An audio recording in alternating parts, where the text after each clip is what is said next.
Hey, what up, everybody? Good morning and happy Monday. Dan Kasper Show's on the air. Radio dials, you got a couple of those. 105.1 FM, 790 AM, also available online, sportstalk1051.com, where you can stream it or get the link for the YouTube live video stream. You got the Facebook video stream. It's on Twitter as well. You got your Google and Alexa home devices, and, of course, the Sports Talk app. But hopefully all had a fantastic weekend and you're ready to hit it up here for a brand new work week. Thank you for making us part of your start on this Monday morning. And we've got a lot to catch up on. I'll tell you that right now. Holy moly. I don't even know if we're going to be able to get through everything here this morning. But we've got Packers to talk about. Packers fourth quarter comeback to defeat the Chicago Bears last night to keep their small playoff chances alive. Depending on which one you want to look at, I know I think ESPN stats and info moved it up from a 2% to a 4.8% that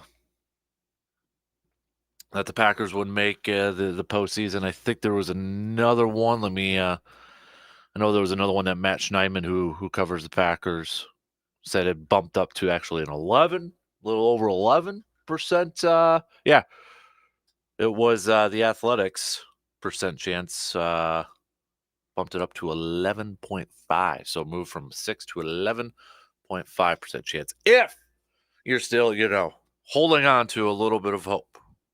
If you're holding on to a little bit of hope. King of wishful thinking, right? But nonetheless, 28-19 victory for the Packers. I would say that was probably that fourth quarter performance, probably one of the better quarters of the season, maybe the best quarter of the season for Green Bay. I mean, it's at least on the short list, right? Putting up 18 points in the fourth, not allowing a point in the fourth. Packers only giving up 3 points in the third after giving up 16 in the first half there. Rodgers, 18 of 31, buck 82 for a touchdown. A.J. Dillon running his butt off, 18 carries for 93 yards and a touchdown. Christian Watson getting another rushing touchdown to close it out there at the end. Anybody else? I mean, it was like as soon as you saw that get flipped back to Christian Watson, I think we all saw open pastures there. But another performance by Christian Watson where he had double-digit touchdowns with that rushing touchdown and a receiving touchdown a little bit earlier there too. So we'll chat about this game. Jair Alexander obviously making the pick after giving up a couple of big passing plays earlier in the game, but kind of redeeming himself, if you will, with that pick. So we'll chat some Packers and chat a little bit about the emergence of Christian Watson as of late. I mean, this dude, he's just in the zone right now, becoming a big play target for the Packers. I don't think he will garner Rookie of the Year votes. I mean, he'll get some, but I don't think he'll get first. I think it's a little too late. I think maybe like a Chris Olave, who, he's only got 3 touchdowns this year, but 822 rushing yards. Hall from the Jets was probably on his way of getting that award, but he got hurt. Kenneth Walker from the Seattle Seahawks. He was off to a fast start or had a great stretch there, but he's been banged up. So I guess never say never, but I think when I checked it late last week, Watson had the third best odds. I think it was behind Olave and Walker, but hey, guy keeps putting up touchdowns. Never know. You never know. So, but yeah, we'll talk some green and gold coming up here in just a little bit. Give you kind of a little bit of a glimpse of anybody doing that playoff machine too. Like if you go to the mothership ESPN, started playing around with that where you could pick games and it'll like update the playoff scenarios and standings and all that sort of stuff. Yeah, I caught myself doing that a little bit yesterday just to try to figure out because that Giants and Washington game, I mean, tie. I mean, come on. Those are two teams that we're kind of chasing right now. Both those teams beat Green Bay, so we need a little bit of help there, and then they go ahead and tie against themselves there. But there's still a chance. There's still a chance, and Washington and the Giants do have difficult schedules coming up. But so does Green Bay. When you look at Miami on Christmas Day, followed up by Minnesota afterwards, Rams are just, Matthew Stafford done for the year. So I mean, they're reeling right now. So guess never say never. Although it's still a long shot. But we're gonna talk a little Badgers too. Badgers. Wow, lots to catch up on. Not only with football, but I mean, you've got some hoops and hockey and volleyball. But with football, Saturday, Jeff Patrikas from the Milwaukee Journal-Sentinel had reported that Jimmy Leonard's going to be back. That he's going to be back, most likely in a defensive coordinator role. The Wisconsin State Journal hasn't been able to confirm that. That includes our good friend Colton Bartholomew. They did say that he was offered the defensive coordinator job. Now, whether that's like Tressel's coming over, who was defensive coordinator for Luke Fickell in Cincinnati, would he be like a co-defensive coordinator? But they haven't been able to confirm that. But Jeff Patrikas from the Milwaukee Journal-Sentinel said that Jimmy Leonard is going to be, coming back and most likely in a defensive coordinator role. So still kind of, and Luke Fickell yesterday talking, couldn't confirm that. So still a little bit up in the air in terms of where we're at here with the Jimmy Leonard situation.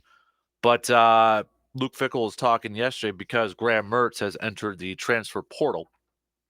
So he will no longer be with the Badger football program, which really isn't too big of a surprise, not too big of a shock at that point. So he's going to be going out. Badgers found out the bowl game that they're going to. They're going to be going to the Guaranteed Rate Bowl December 27th against OK State, Oklahoma State. So mark your calendars if you're taking some time off for the holidays.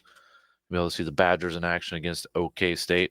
But with the weekend where we had TCU losing and USC losing, we did have a shakeup in the college football playoff. So USC out, Ohio State in.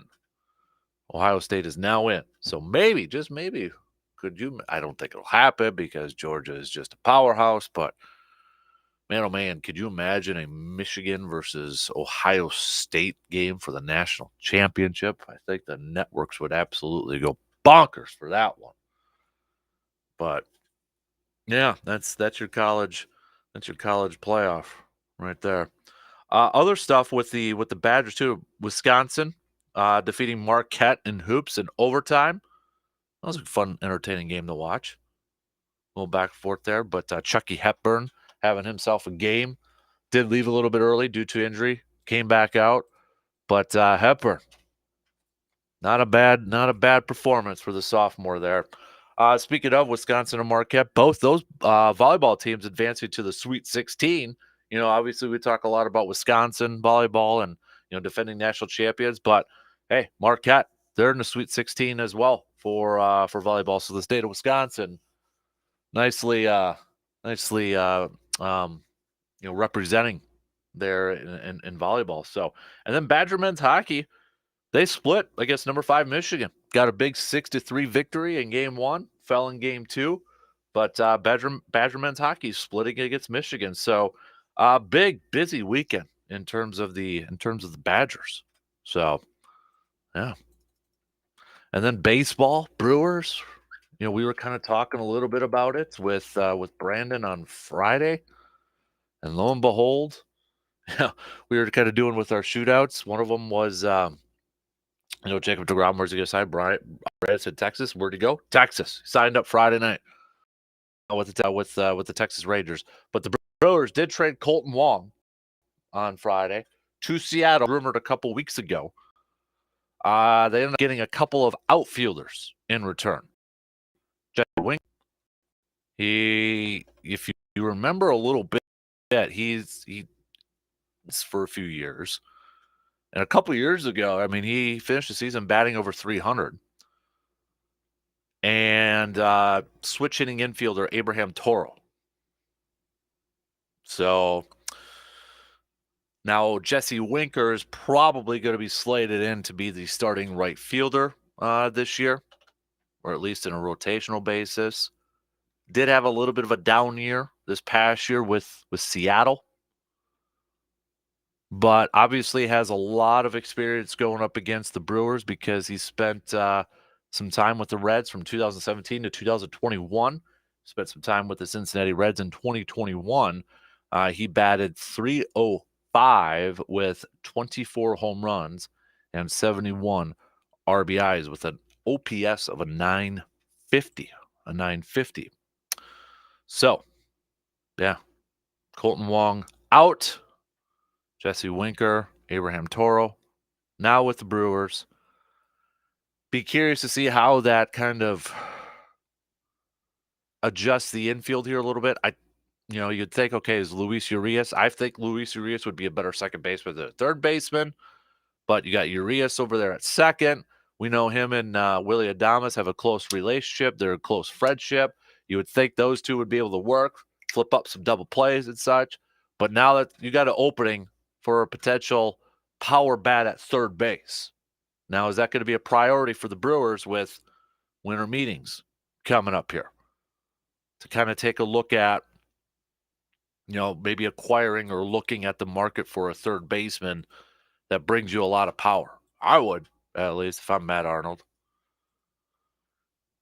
Or maybe even a trade or a free agent, whatever it may be. Because, now that the Brewers, acquired Jesse Winker here, got more outfielders now. Maybe you got a little bit of depth in that farm system, as we were talking about, to potentially put together a trade package for a third baseman.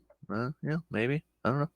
But again, too, Jesse Winker is going to be an unrestricted free agent in 2024, so it might just be a 1-year type of deal here too. So we'll talk some baseball. And speaking of baseball, the Hall of Fame, that's going to be coming up here in a little bit, and like Studs and Duds and Motivational Monday and Fired Up. But with that new committee, the Contemporary Committee, Fred McGriff was the only player elected to the Hall of Fame, and it was a unanimous choice. But it's kind of it was the second chance for the Baseball Hall of Fame voting process, the Contemporary Baseball Committee. He was McGriff was voted in. Every single of all the 16 voters, he was the one to get in. You needed 75% of the votes to get in. The next highest was Don Mattingly at 50%. Kurt Schilling had 43.8%. Barry Bonds, Roger Clemens, fewer than 4 votes. Now, this committee is made up of former players like Greg Maddux. Chipper Jones was on here, but he ended up having an illness, so he was replaced. You had like front office people, former executives.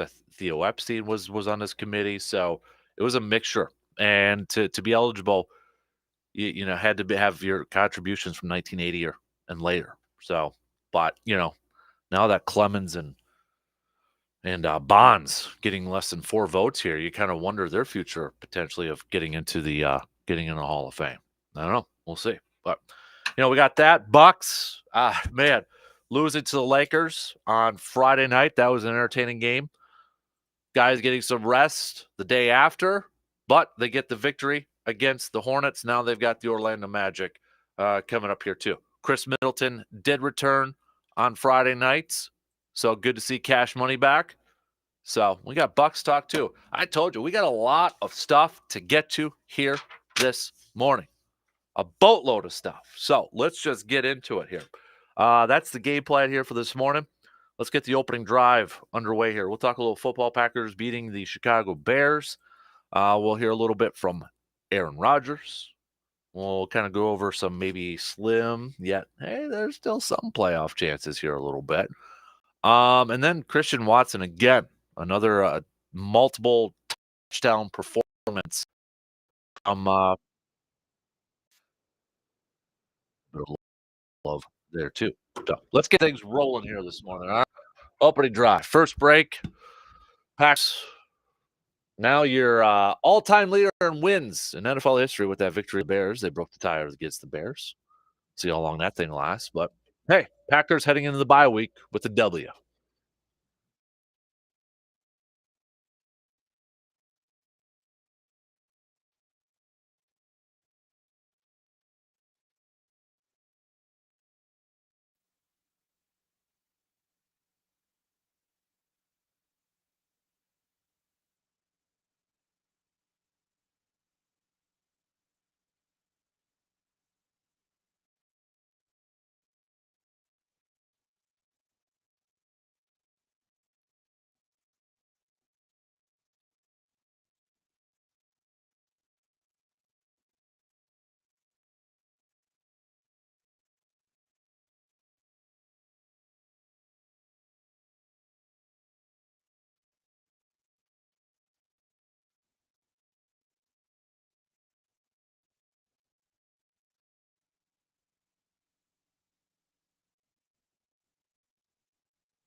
Hey, we're less than 3 weeks away from Christmas, in case you didn't know that. So the holidays are here. So start planning that epic holiday get-together with the help from our friends at Hy-Vee here in Eau Claire. From their top-of-the-line meat department that features many different types of meats and cuts to choose from, to their world-class bakery and spectacular wine and spirit selection, you'll be able to not only host an epic holiday get-together for friends and family, but you'll even be able to knock off a few items off that Christmas wish list for your family and friends. Make this holiday season one to not forget with the help from your friends at Hy-Vee. Leading things off here this morning, Packers defeating the Bears to get to 5-8 on the season. Packers now finally have their bye week here, which probably comes, we say this every single year, but comes at a good time. Packers probably could have used it a little bit earlier here this season. But nonetheless, Aaron, a little banged up, said with that thumb and rib injury, said that after the bye should be non-factors. David Bakhtiari, in case you didn't know why he didn't play yesterday, had an emergency appendectomy on Friday. So Zach Tom, the rookie, getting some more reps over there. Thought the offensive line overall did a fairly good job. Aaron mentioned after the game, only went to the ground once there. So, but now you got Romeo. Aaron kind of let it, and I don't know if anybody caught this, and I didn't really see people, but in his post game interview on the field, kind of mentioned that Romeo Doubs had a little bit of a setback. He said he kind of re-aggravated or kind of tinged up his ankle again in practice, but as he's working his way back. So, but hopefully after the bye, we'll be able to see him on the field with one Christian Watson and such. But nonetheless, heading into the bye, feeling pretty good, 5-8. They're still not out of it. If you're looking at playoffs chances, they're, depending on which one you want to look at, they improved a couple or a few percentage points. But when you look at Washington, the Giants, and their schedule, they got tough schedules coming up here, but it won't matter unless Green Bay wins out at this point anyways, too. And, of course, Seattle's always a wild card in this instance, too. But, nonetheless, let's maybe take it week by week sort of thing here. Yesterday's game, we saw Christian Watson again with a couple of touchdowns, one receiving, one rushing. It's kind of cool the last few weeks to see him become a go-to guy. And not only, Aaron's going on third downs, fourth downs, tight coverage. There's some confidence building in there, both from Aaron's side and in Christian Watson's side. Christian Watson, according to the NFL, has now joined an exclusive club, joining the likes of Randy Moss and Odell Beckham Jr. as the only rookies in the Super Bowl era to catch at least 7 touchdowns in a 4-game stretch. Not bad company to be put in there, right? Not bad at all. But the emergence of Christian Watson, from what we have seen from Romeo Doubs when he's been on the field, you got to be excited about the potential of this 1-2, right? This wide receiving duo, you have to be excited about it a little bit, don't you? Come on. You're seeing the speed of Christian Watson on display. You're seeing the Packers use him not only as a deep threat, but you're seeing him being involved in the running game on those jet sweeps. Heck, you're seeing him involved across the middle of the field, doing different things. You got to be excited about this, right? You got to be excited about that. So I know at the beginning of the year, there was like people already throwing the towel in on Christian Watson because he was, going through a concussion or a hamstring injury, and people just like already throw it. It's like we never learn with this thing. We never learn. Patience. A lot of us don't have. I don't have great patience. Like, hey, just chill out here. And it's not saying Christian Watson is going to go out there and be a Pro Football Hall of Famer, excuse me, or even like a Devonta Adams, Packers type of career. But you got to like where it's trending now. You got to like this. Especially when you kind of think of Watson and Doubs potentially in the field together for years to come at this point. I'm liking the trend. And I'm liking the confidence that Watson is now having. And I'm liking the confidence that Aaron has with his rookie wide receiver right now. Going to him. Going to him in clutch situations too. Like that touchdown catching the end zone. Going to him, trusting him to go there. I'm going to get back to Watson here in a second.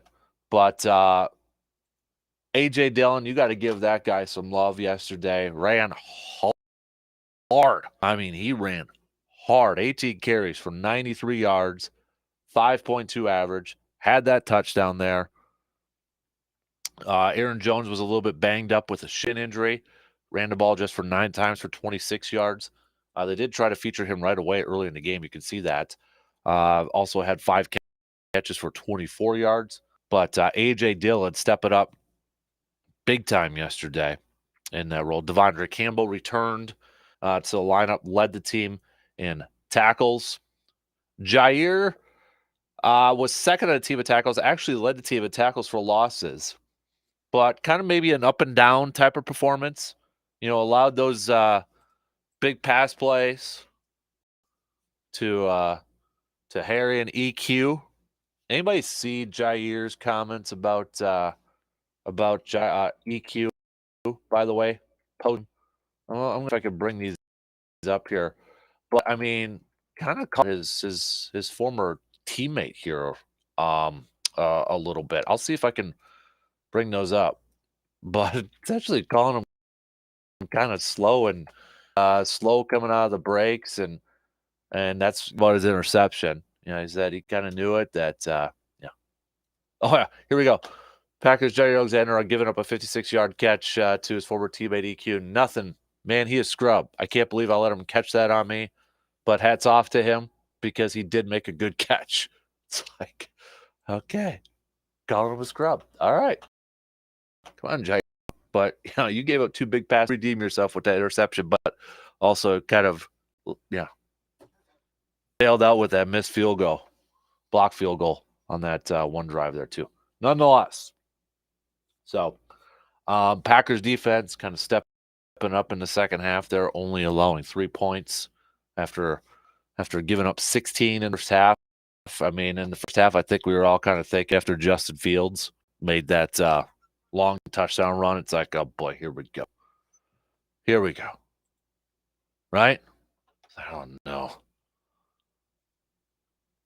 But after that one run, Packers kind of, you got to give them a little bit of credit. Whether it was a defense or maybe was it the play call and stuff, I don't know. But Justin Fields led the Bears in rushing, 6 carries for 71 yards. 55 of them came on that one carry. David Montgomery, 14 carries, 61 yards. Justin Fields was 20 of 25 passing, but he did have 2 picks, no touchdown passes.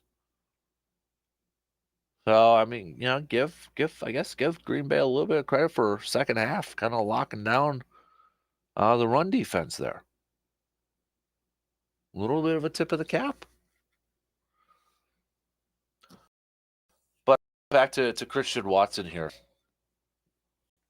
Shout out to Surveyor Sam for sending this over yesterday. But I'll play a little bit of a clip from Aaron's post-game press conference. He was asked about the emergence of, Christian Watson and how well he's been playing. And he was asked something similar to this earlier in the season about, Dobbs and Watson. Could that, affect his decision if, their emergence and their play as youngsters? Again, asked yesterday after the game about Christian Watson and how well he's playing and how that could affect his decision in the future. So I'll play this clip, audio courtesy from Packers.com, and you give me your response or your thoughts on his answer.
player on both sides.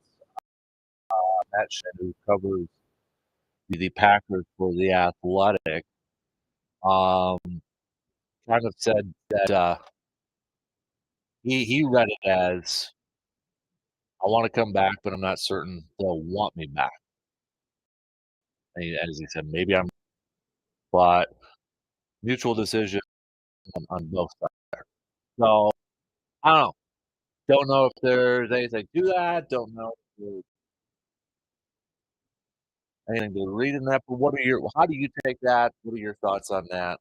You can let me know with the text if you'd like on the Shoe Doctors bullpen line, 715-830-1912, or on Twitter at DANKASPR, Facebook.com/Casper Sports, or you can put it up on the video stream there too. Aaron Jones had this to say about Christian Watson. Man got some burners. He can do it.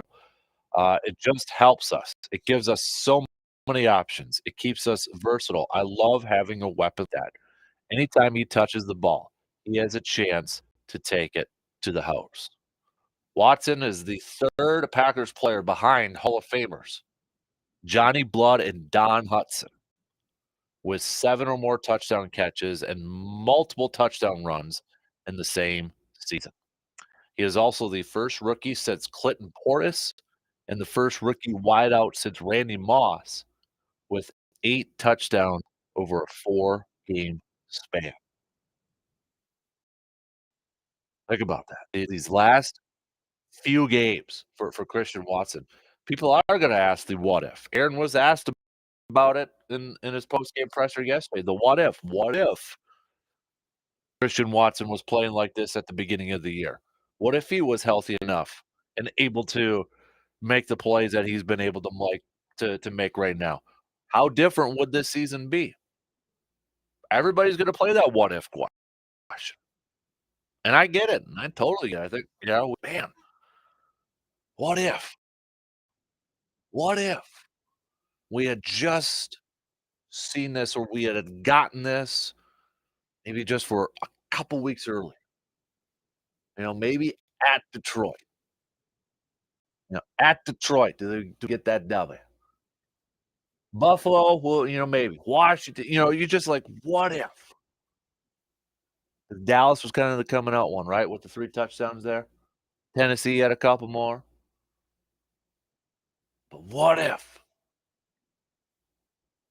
I think it's safe to say that if do you beat Detroit? Yeah, maybe. Washington, yeah, maybe. And it's a completely different position that this team is in right now. But and again, it's hard not to kind of maybe get a little bit the potential of Romeo Dobbs and the Christian Watson as a receiving duo for the Packers for the next few years. It's hard not to. And you put yourself in a position like Aaron's at 39 years old now. You got 2 youngster wide receivers that have shown some pretty darn good promise. Aaron called Christian Watson, game changer, big play hitter. Yeah, you kinda like, "Hey, maybe I do wanna play for another year. Maybe I do wanna stick around here for a little bit. Take advantage of these young wideouts. See what we can do in year 2." Hard not to kind of think about that a little bit. Not a given of how it's gonna all play out and that sort of thing, but it's hard not to a little bit there, right? So if you're kinda wondering about the playoff scenarios right now, if you're still holding on to a little bit of hope, a little bit of glimmer of hope, this is where things currently stand, and we got, Tampa Bay and the Saints tonight, but right now in terms of the NFC, Green Bay the heck is that? Green Bay, if you, I don't want to yeah, they are wow, okay. Hey, ESPN, figure out your standings here. But Washington is in that A spot. Um, they're just on the outside looking in. Seattle's at 7. Detroit, hey, Detroit motivation. If you want to, you got to be feeling maybe pretty good about your team. You saw your rookie wide receiver getting activated, St. Brown. I mean, they've got a couple of nice young duos over there. Jamal Williams is having a heck of a year in terms of rushing touchdowns. But Detroit, Atlanta, Detroit's at 5-7. Atlanta, Green Bay, 5-8 right now. But I guess if you want to kind of look at the upcoming schedule and try to figure this out, I'm guilty. I did it yesterday with the playoff machine. Yeah, playing around with it, making some picks and sort of thing. But Philly taking on the Giants. I mean, the three teams that we're probably eyeing up here right now is Philly, or excuse me, the Giants, Washington, and Seattle. Now things are kind of thrown out there with San Francisco losing Jimmy G as your starting quarterback. I mean, you factor that thing into it here a little bit.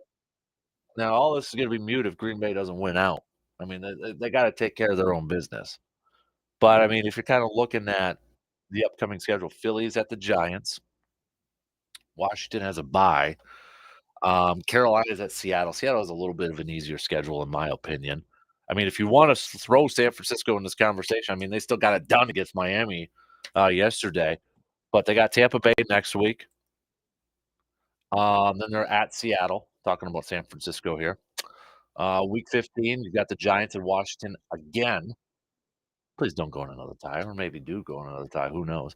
Then the Rams come to Green Bay, which Rams are just. I think they're done. I mean, Matthew Stafford's done. They're done for this year. You look at Week 16, Washington's at San Francisco. That game's depending on how San Francisco goes and sort of thing, but that's an intriguing one. Seattle's at Kansas City. You look the Giants are at Minnesota. Packers fans probably gonna be rooting for the Vikings there, but that's the Christmas Day matchup where Green Bay visits the Dolphins and all that speed at wide receiver there. Ooh, gonna be a tough one. Week 17, you've got the Colts at the Giants, Minnesota at Green Bay, Jets at Seattle, San Francisco at the Raiders. Which Raiders team is going to show up? Cleveland at Washington. Now with Deshaun Watson, that'd be a little bit of a different game. And then Week 18, a lot's going to depend on. You got Giants at Philly, but is Philly going to rest starters and such? You got Detroit at Green Bay, which looks like a pretty darn good game now too. Rams at Seattle. I don't know. They're just holding on by just a slimmer of edge. I don't think they make it, but they're holding on the hope. They're keeping us in. Just when we think we're out, they pull it back in just a little bit. I guess never say never. But when I was playing with that, I picked, Green Bay to win out just to see what else would have to happen. They'd be 9-8. You got Washington and the Giants, 8-1. Green Bay would get in. I don't know. But now how much do you affect with the San Francisco thing? They've got 4 losses. It's only 4, and they got to win yesterday, but their quarterback situation's really up in the air now at this point. Really up in the air. Just kind of playing around with the playoff machine as I'm talking here a little bit. Looking at their, yeah,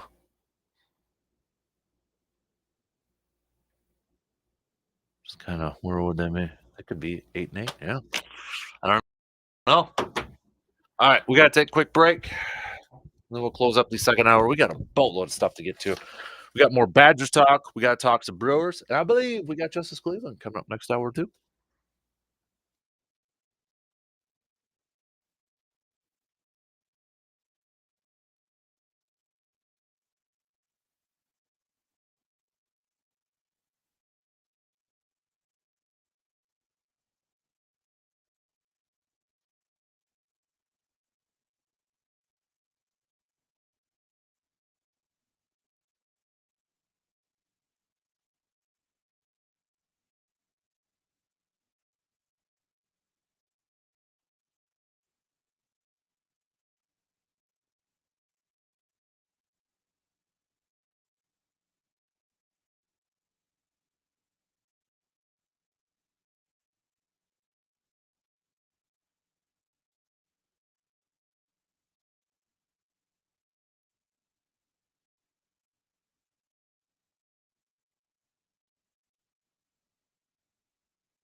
All right, I got 2 picks for my motivational Monday here this morning. One I already kind of touched on. I'm motivated by the future at the wide receiver department for the Green and Gold with Christian Watson and Romeo Dobbs being 1-2. I don't know what the future is going to be with Allen Lazard, whether he's going to be with the Packers or not. But in terms of the 2 youngsters right now with Dobbs and Watson, I'm pretty motivated about those 2 going on over there. And then I'm going with Fred. This is the instructional video that gets results. McGriff making the Baseball Hall of Fame, as it was announced yesterday unanimously by the Contemporary Era ballot. So those are my 2 picks for my motivational Monday. What's motivating you on this Monday morning? You can make your picks by hitting me up with a text, tweet, Facebook, or comment on the YouTube, Facebook, Twitter live video stream. Should also note too that Brian Gutekunst is going to actually have a presser today. Now it's nothing to. Doesn't sound like it's anything for, any newsworthy sort of things, but with the bye week and such, Goody is going to talk with the media. So I'm hoping we get some good questions asked him. If you could ask, this is your question of the day. If you could ask Goody one question, I might have to do a Monday edition of Press Pass here. Might have to do that Monday edition of Press Pass. So let's do that. Yeah, let's switch it out. Press Pass. One question to Goody today. What would it be? As we close up this first hour, let's take a quick phone call here this morning. Good morning, C-Bomb. How you doing? Good morning, El Capitano. Happy Victory Monday, my brother. Haven't had too many of these to celebrate. Only this year, 5 of them, man. Good. Only 5 of them. I haven't had to fill up the Victory Scotch glass for too many times this year. So, yeah, not bad. No, you didn't have. Did you yesterday? Did you fill it up? Did you go 4 fingers deep? I only went 2 fingers. Yesterday. So it's probably because I haven't had too much this year, so my tolerance level isn't as high. Yeah, I bet it's not. And it tastes like diesel fuel. So good work for you. Hey, what's on your mind this morning, bud? Well, a couple things. I wanted to talk a little bit of Packers, but then I had another question to ask you about, to compare a couple teams atop the NFC. But just wanted to throw out a reminder to all the listeners here in the Chippewa Valley. I think voting ends this week for you, my brother. You are nominated in the Best of the Chippewa Valley for the Volume 1's reader poll. So we got to get people on the socials out and voting for the program and for the podcast. And I'm trying to give El Capitano here a shout out.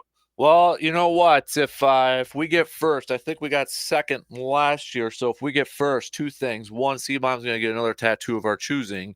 And we'll throw an epic party. How about that? We'll throw an epic party on that, too. Only if we get first, though. Yep, only if we get first. If we don't get first, El Capitano gets a tattoo of my choosing. Hey, come on. No, that's not fair. That's not fair. If anybody, I'm in a good mood. If anybody needs that link, I'll text it to you too. So let me know, and I'll send you the link. So there you go. Perfect. Text in, people. I've already voted. Maybe I'll have to have my wife jump out and vote too. What is she doing? What's your wife done doing? Come on, get the wife in this. I think she has. I mentioned it, so I never followed up. I got to follow up, Dan. I'm not the best at following up. But hey, I'll tell you what about this whole Christian Watson thing. And I mentioned it on the Bird app yesterday. I was keeping receipts, man, because there were so many people calling him a bust, calling him soft because he was injured and getting concussions. And it's like, that kid. If you think about it, these guys are human, man. He's a 21, 22-year-old kid coming from a Division II school, and now you're putting him into a full bowl at Lambeau Field, and all the lights are on him, and he's trying to impress Rodgers, who's blasting the young receivers. There's a human element to it too, and he has to develop, and he has to get that belief in himself that he can even do it. I was fortunate enough to talk to Brian Calhoun, and the guy for 3 years was in the NFL with the Lions, and just in awe that he was there.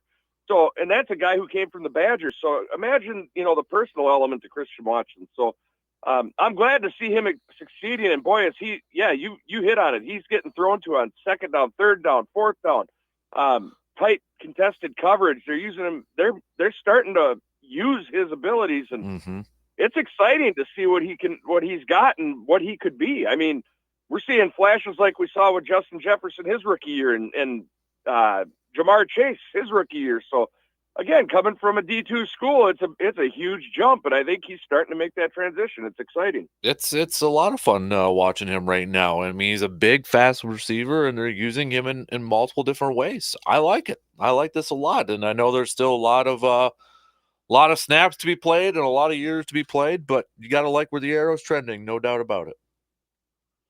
Yes, and it's great to watch. And touching on the Aaron Rodgers subject, he's said his whole career that he wanted to play till he was 40, which is next year. So he's got another year. He hasn't said, I want to be done. Mm-hmm. I mean, all the speculation's coming from everything outside. It's never come from Aaron himself. So in my eyes, he still wants to play next year. And if I had my one question to ask Goot, my question to you is the question to Goot, do you get 110% honest answer out of him? Yes. Yep. Okay. Well, my question to Goot then is, were you transitioning this team to get rid of Rodgers before he went on his MVP runs? Because I think we all know the answer, but nobody's ever said it. Yep. And then they got stuck because Rodgers played awesome, and now they were like, poop. What do we do? Right. I feel like if Aaron wants to play next year, if we look at that presser where he said, both sides, mutually agree and all that sort of thing, I feel like if Aaron says, hey, I'm going to play, I want to come back and play, they're not trading him. I can't see Green Bay trading him. Do you? No, absolutely not. No, two reasons. Number one, no team is going to be dumb enough to take a guy about to turn 40 with that contract. Mm-hmm. And number two, they don't want him to retire, and they don't want to tell him to stop playing because his dead cap hit is just astronomical the next 2 years. So, yeah, it'll be interesting. There's going to be a lot of speculation the day the season ends, and hopefully, if they can keep going, I mean, it's one win.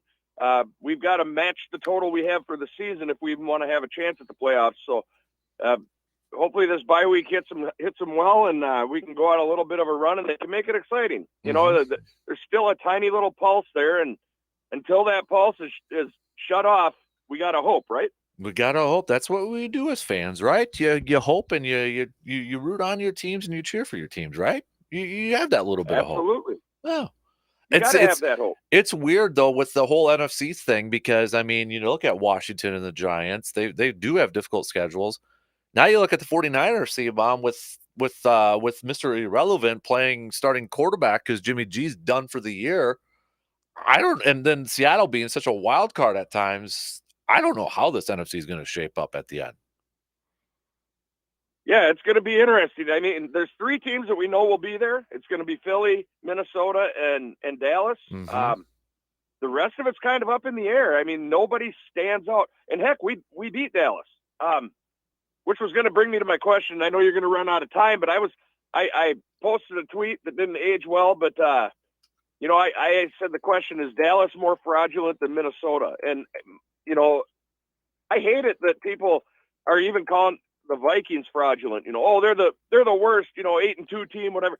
We heard that in Green Bay the last 3 years. They're the worst 13-3, 13-4 team ever. It's like, no, they're winning the games that are in front of them. Yep. So, I guess my question was going to be, of those three teams at the top, I was curious to see what you would rank them right now. Obviously, I'm guessing Philly's one. Yeah. But Dallas and Minnesota, I mean, we already know Dallas, knocked the tires off Minnesota once, but that's one game. If we play Dallas again, do we still beat them, or do they knock the tires off us? It's a NFL game. I'm curious to see how it shakes out and how those two teams match up with each other. Yeah, I think Philly's Jalen Hurts to me should be getting more talk about MVP instead of Patrick Mahomes. That's just my opinion. I agree. So that dude, I mean, what he runs all over the place against Green Bay, and then he follows it up by throwing for over 300 yards and 3 touchdowns, or about 300 yards. To me, that's the MVP, not Patrick Mahomes. No offense, but yeah, Jalen Hurts, he makes that engine go, man. That kid is phenomenal. Mm-hmm. He was throwing it all over the yard yesterday, and he was throwing them on a button too. I mean, it wasn't receivers going out and making all kinds of crazy plays. He had one touchdown to A.J. Brown that I don't know how the guy caught it for one. I mean, he was more covered than Yeah. It was unbelievable. But yeah, he's played phenomenal. It's fun to watch these young guys that can play like that, and it stinks that we got to play against them. But Yep. It'll be an interesting playoffs in the NFC this year, I believe. All right, dude. Appreciate the phone call. We got to go. Okay. Thanks for having me, my brother. Have a great week. All right, we'll be back in just a few minutes.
Second hour kicking off on this Monday morning of December 5th. Appreciate y'all tuning in wherever, however you may be tuning in. Coming up here, we're going to catch up with our good buddy, Justice Cleveland, WEAU director, sports director extraordinaire. We'll catch up on some of the local stuff going on. We'll hit up some more football talk. We get to some Badger talk, lots of stuff surrounding the Badgers. We got that Brewers trade to hit up. We've got your press pass question of the day with Packers general manager Brian Gutekunst having a presser today. Doesn't sound like it's anything, newsworthy or anything, just, bye week and that sort of thing. But if you could ask one question to him and get a truthful answer, what would it be? What would that question be? You can hit us up with a tweet, Facebook, or comment on the video stream, or on a text on that Shoe Doctor's bullpen line, 715-830-1912. Let's say good morning to our good friend Justice Cleveland. Good morning, Justice. How are you doing? Guten Morgen. How you doing? That was my attempt at German. No, okay. Why would I do that on such a I have no idea. Sunday morning? I don't know. Seems really ambitious, and I'm never going to do it again. So. Oh man, did you have a good weekend though, bud? Yes, I did. It was nice. I got a chance to head over to the cities and saw the Timberwolves play on Saturday. Ooh, nice. And let me say, got to work on their defense. Yeah, just a little bit. Just a little bit. I like it. Spectacular. I mean, Anthony Edwards was great to watch. But yeah. I mean, the defense lacked a lot there. So yeah. I got to see Rudy Gobert for a quarter. I was going to say, with Rudy Gobert, their defense lacking a little bit. Well, he was only there for a quarter before he got tossed in the second quarter. Me and my son went to get some ice cream in the start of the second quarter, and when I'm sitting there watching the monitor, I'm like, oh, well, neat. Now Rudy Gobert is no longer playing. So, yeah. It was a good time, though. I hadn't been to an NBA game in a long time, so it was a good chance to get there and see what the Timberwolves had to offer. Nice. All right, before we get into some of the local stuff coming up here, I want to do some sports nuggets of the day. 1908 at the University of Pittsburgh, numerals were used for the first time on football uniforms worn by college football players. So there you go, 1908. First time numbers were used on jerseys. Take that one to the bank in case you're ever on Jeopardy. And who was the first person that bought a jersey just for the number? Ooh, that's a good question. Yeah. That's a good question. Probably G-Man.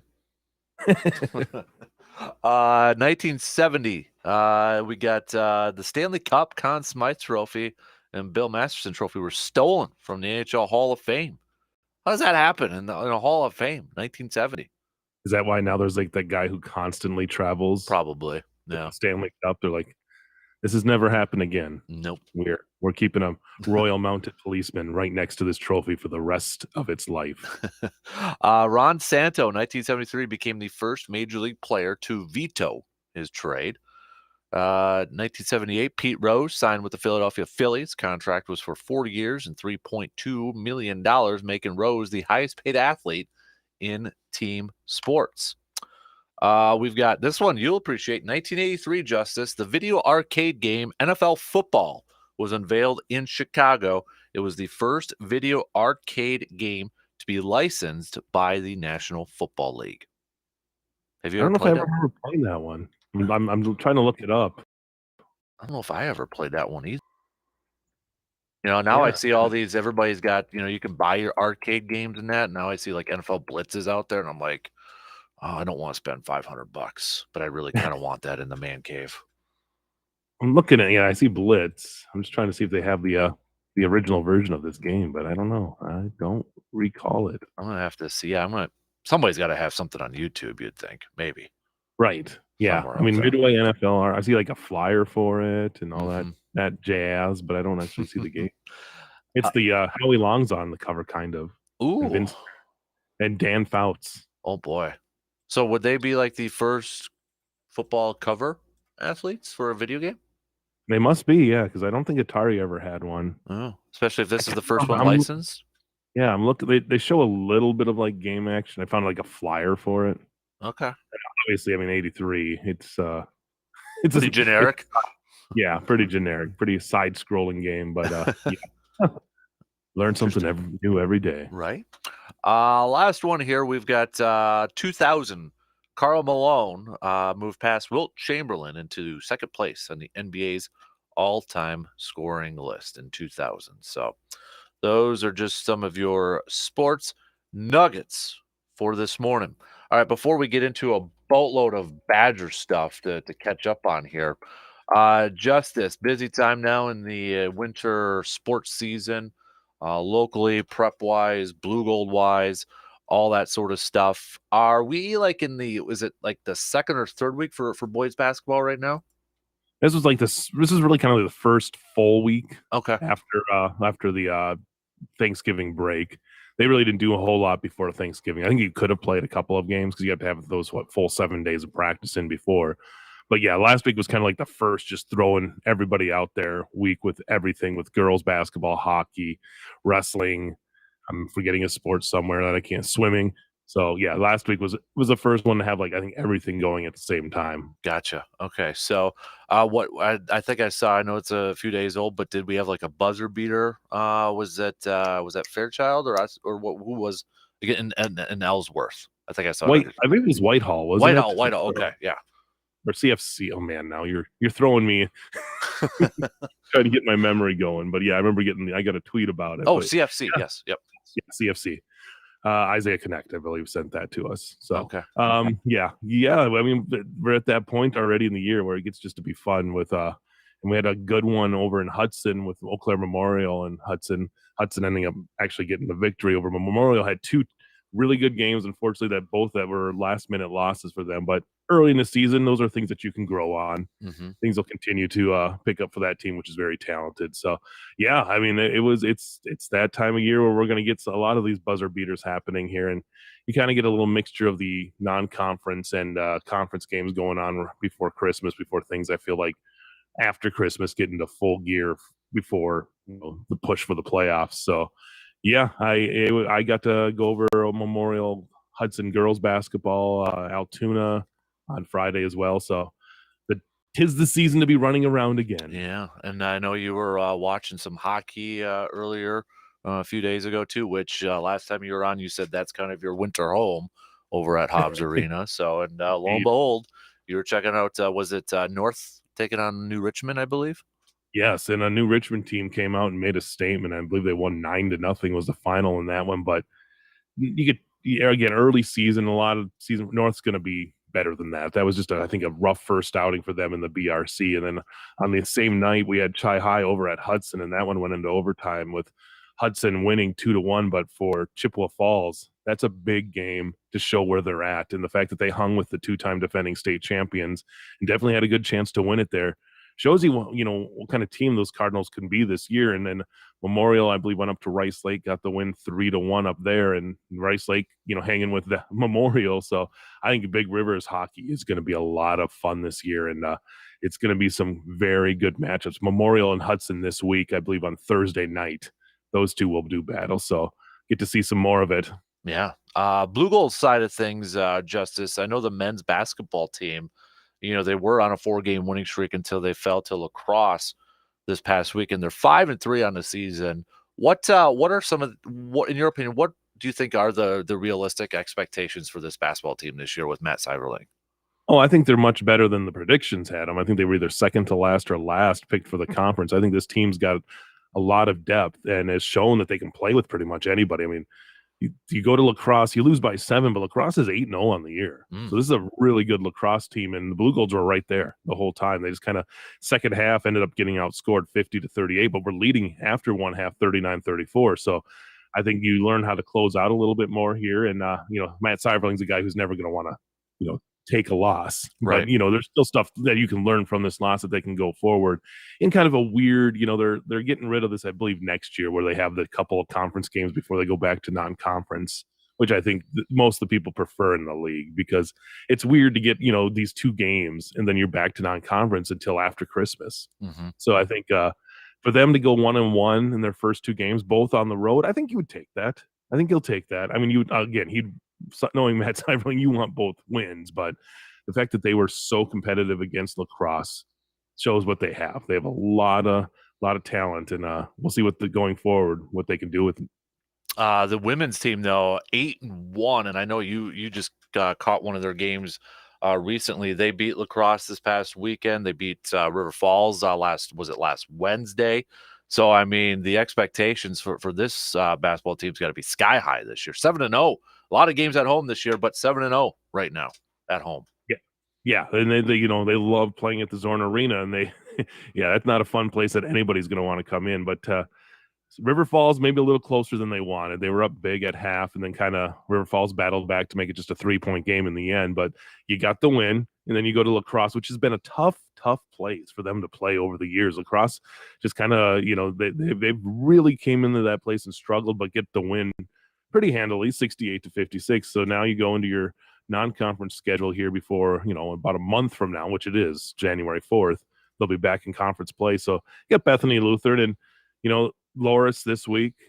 Those are two tough teams, and Tanya never shies away. She tries to play the toughest non-conference schedule she can. So we'll see some more of this team and see what they got. But they have been so impressive so far this season. Mm-hmm. And then the men's and women's hockey teams kind of similar right now. You got the men's team that just defeated UW Stout this past weekend. I know the women's team, they're getting ready for, is it Hamlin University this week, but they played Northland last week. But women's team 7-2, men's team 7-3. When it comes to these two programs, Justice, it always feels like they're just going to be in the thick of it and always competing for a spot in a national tournament when it's all said and done. Yes, indeed. And for the men, it's a big week because it's Stevens Point this week. So they're at Stevens Point Friday, then they host Point at home on Saturday. And those matchups have been just intense the last few years. And for them to get that win after losing Friday, they lost to Superior, but came back and got the 4-2 win at a Stout team that's been playing very, very well. To get that win on the road, that's good momentum coming up for Stevens Point for their last conference games for, again, about a month before they kind of go a couple non-conference and then have the holiday break. So, yeah, things looking good on the men's side. On the women's side, yeah, they continue to roll and continue to show why they've become one of the best programs in the country. Mm-hmm. And they just it's year in, year out now.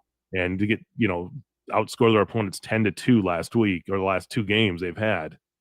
Yeah, they're playing very well. And it's a team, you get the changes in faces and all that stuff, but they really haven't lost any of the momentum they've had the last few years. So yeah, they got the game at Hamlin on Tuesday, and then on Friday they host Concordia Moorhead, and got 3 games this week. So it's a good test, all non-conference games, but it'll be a good test to see where they're at. And they got a lot of games then, this week, and then they don't play again for about a month. So I think they're trying to get as much ice action as they can before the holiday break. No doubt. All right. Big thanks, Justice, for breaking that all down. I want to move right into some Badger stuff because we got a lot to catch up on. First things first with the Badgers here, Justice, football. So a couple of the big things here. I think the bowl game is probably third on this list right now. But Jeff Petrikis on Saturday from the Milwaukee Journal-Sentinel, he's reporting that the expectation is Jimmy Leonard is going to be back.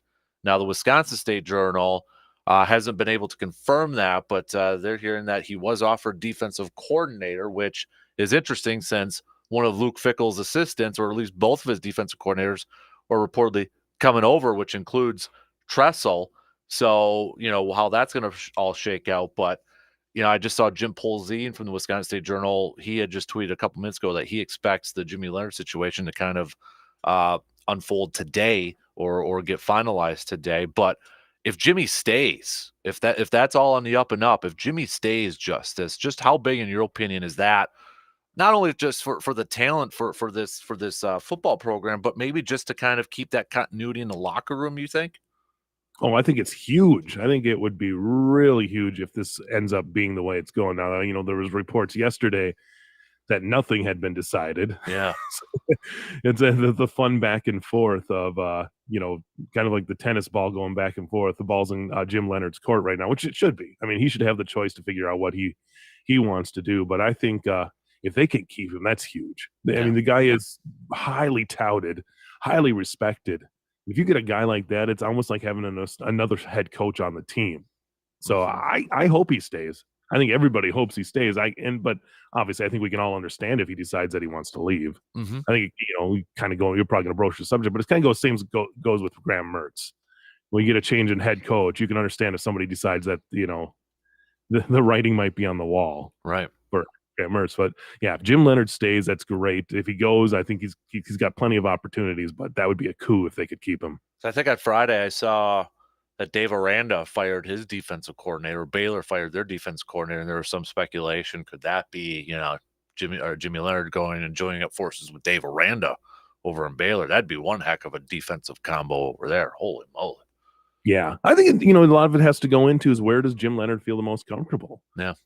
If he's comfortable living in Wisconsin, being able to get home if he wants to, back up to Tony in that area. Yeah.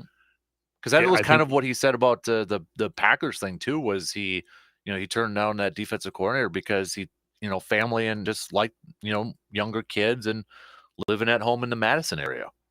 Yeah, I think if Wisconsin's home, and there's a lot to be said about that. I think you and I can both kind of relate in working in the media. There's opportunities if you want to go somewhere, you can. But if you're comfortable being where you're at, there's a lot to be said with that. And people can say the money. Not that that's coming from me, but anything like that.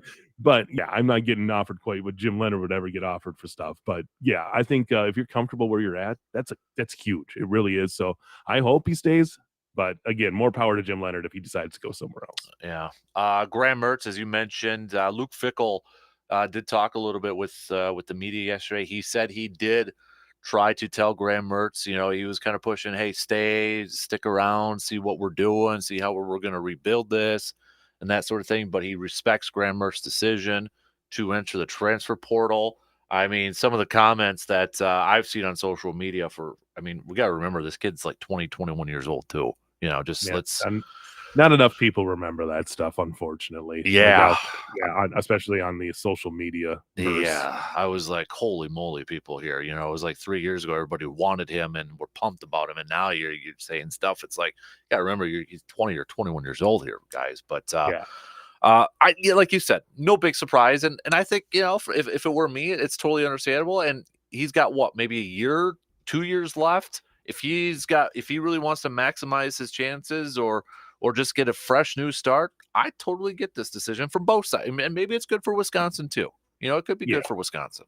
I think this is just a change of scenery thing, which is good for Graham Mertz. Unfortunately, I think a ton of pressure was not only put on Graham Mertz, but he was, I think ultimately it was a decision that maybe, that was Paul Chryst hung on to Graham Mertz as much as he could. Yeah. And, he put him out there and maybe at points to the point where maybe he hadn't earned it on the on-field play. But I think it for Graham Mertz, yeah, I think a change of scenery would be great. And maybe, Mertz has skills. We all know he has the skills, and maybe the system just never fit him. Right. They just never had it right around him. So to see him, maybe a chance for him to go somewhere else. We'll see the Graham Mertz that was a 4-star recruit. Yep. The number 2 in his class.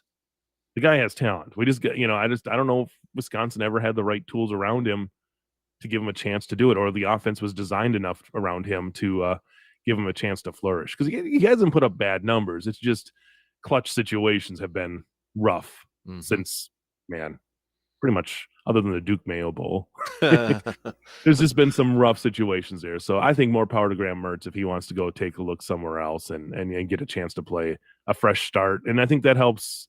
Honestly, if you're Luke Fickell, that means, okay, well, now I can bring in somebody on my own. Mm-hmm. And, the transfer portal's full of quarterbacks right now. We saw Iowa get a new one, a quarterback from Michigan. There's going to be people out there. And with Luke Fickell attached to the Badger program, I think you can get somebody in the transfer portal if you need to. I agree. So in case you didn't know, the Badgers, they're going to the Guaranteed Rate Bowl, which is going to be on December 27th against I'm a man. I'm like 52 now, however old he is. Mike Gundy, Oklahoma State. So you got that to put on your calendars. That should be a fun match. I think the bowl game, I'm more curious to see how it's all going to, first of all, who's going to play and what role Luke Fickell's going to have in this, because he said he's going to be involved in some way coaching, whether, I'm kind of first impressions, right? It's going to be our first impressions, a little bit of a glimpse of maybe what Luke Fickell and his staff can do. Right, because I don't think he'll be coaching on the side. Like, you say if the Jim Leonard stays, do you assume that he would be the guy who coaches his Coaches it? team then? I think so, right? You'd I think. would think so, yeah. So, I mean, we'll get a look, and, honestly, then it's probably gotta be Chase Wolf, right, Yeah. as a starter, because if Mertz is in the transfer portal, you're probably not bringing him out. I don't even know if you can. I don't think you can, yeah. Yeah, so I think, you get Chase Wolf as your starter there and just, like you said, see who's playing because, there's probably a few of these guys that are going to be in the transfer portal Mhm.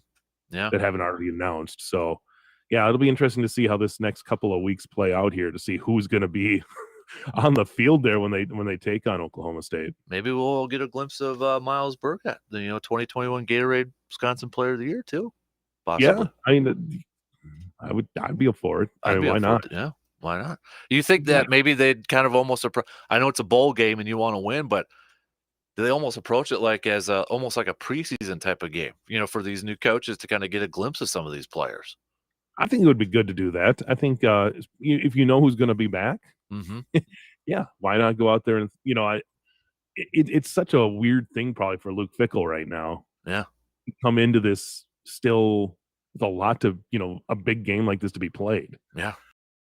So, yeah, and I'm sure doesn't want to completely over, if Jim Leonard is gonna be the head coach for that game, you don't wanna overstep, and I Right. think he kinda said that in his press conference, like, he'll be there, but you also don't wanna probably be the guy who's just completely overtaking everything that's gone on, especially because these guys are still in the midst of a season, so, Mhm. yeah, it's kind of a weird balance that you're gonna have to see here for the next couple weeks. Yeah, because, I'm sure they're factoring in this might be the last game for a lot of those players too, seniors and that sort of thing too. So you want to do that, do it right for them too. Right, and yeah, that's the thing, like, if you don't wanna just go out there and throw too much at the wall Mhm. when you have these seniors who it's their final game, and Right. you would love to send those guys out with a victory because for those seniors, and you imagine what they've went through last 4 or 5 years, Mhm. it's been crazy. It Not only has. coaching changes, but to imagine playing through the COVID era as well, so, yeah, I think there's a lot that for those guys, you wanna get a win to Yeah. send them off and thank them for their work at Wisconsin. COVID era, you had some tragedies too, with some passings, with Yes. their former teammates, and then was it the former running backs coach that passed away Yes. too? So, Yep. man, it's been just kind of a crazy last few years for that Badger football program, no doubt. Uh, Definitely. Really quick before we have to take a break, because there's so much with the Badgers. Wisconsin Marquette basketball game that was pretty entertaining. Wisconsin bouncing back with a big win in overtime against Marquette. So Chucky Hepburn, I mean that was his game. Got hurt, a lot of nervous people, but he ended up coming back. But it's a big game. That's a big win for that Badger basketball team. And I think that's big for Hepburn too, after the struggles he had Hmm. earlier in the week and just not getting that last shot off against Georgia Tech to come back and or Wake Forest. Who was it on? Yeah. Some team down that area. But yeah. The Thank black you. and gold jerseys and that. Right, Yep. exactly. I probably pick them to win in the bracket and they lose. But yeah, I mean for them to come back and get that win against Marquette, and that's always a big game because it's in-state bragging rights. So Hmm. yeah, on the road to get the win against Marquette, huge. And yeah, Chucky Hepburn bouncing back because early this season he has had his struggles. He's had he's been just the shooting hasn't been there yet for him. But if he warms up and you throw in the fact that like Stephen Krause struggled in that game, only had 8 points, and you need Hepburn to step up. Yeah. Tyler Wall, I think, has been the guy who it's been a lot of fun to watch because he's really shown that he's probably the leader of that team. Been more And the most consistent, wouldn't you say? yes. Oh, yeah, I agree. Mhm. He really has been. So that's a huge win, and then start conference play this week. Yeah. And then, speaking of Wisconsin and Marquette, obviously we pay attention a lot to Wisconsin volleyball, defending national champions. They advanced to the Sweet 16. But hey, Marquette's also in the Sweet 16 for volleyball. So Wisconsin well represented in the Sweet 16 for D1 women's volleyball. It's the volleyball state. It The is. state of Wisconsin. So yeah, I mean that women's volleyball team, just to see how they just kind of go out there, did their work quick, Yeah.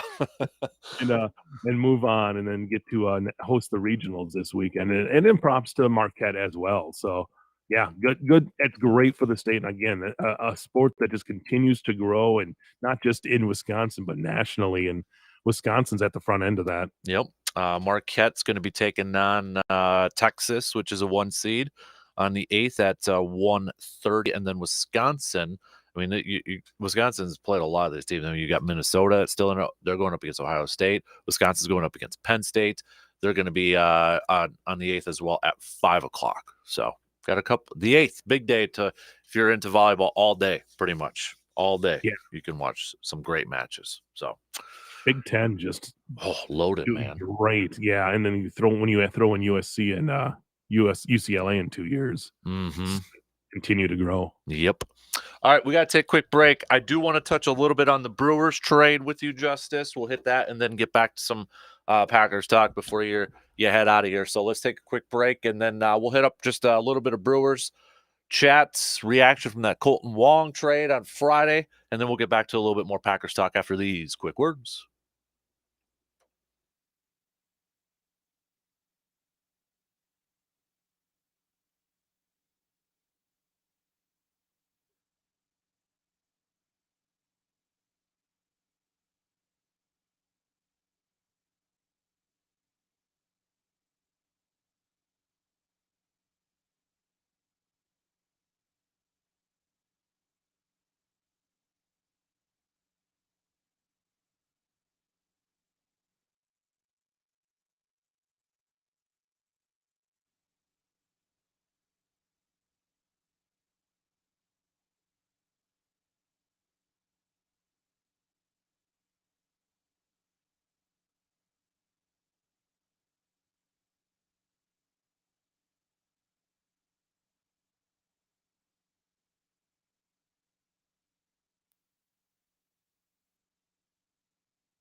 Don't forget to text over your studs and duds. Who's your studs and duds from the past few days? You can hit us up at 715-830-1912 on that Shoe Doctors bullpen line with a quick text, or tweet, Facebook, comment on the video stream as well.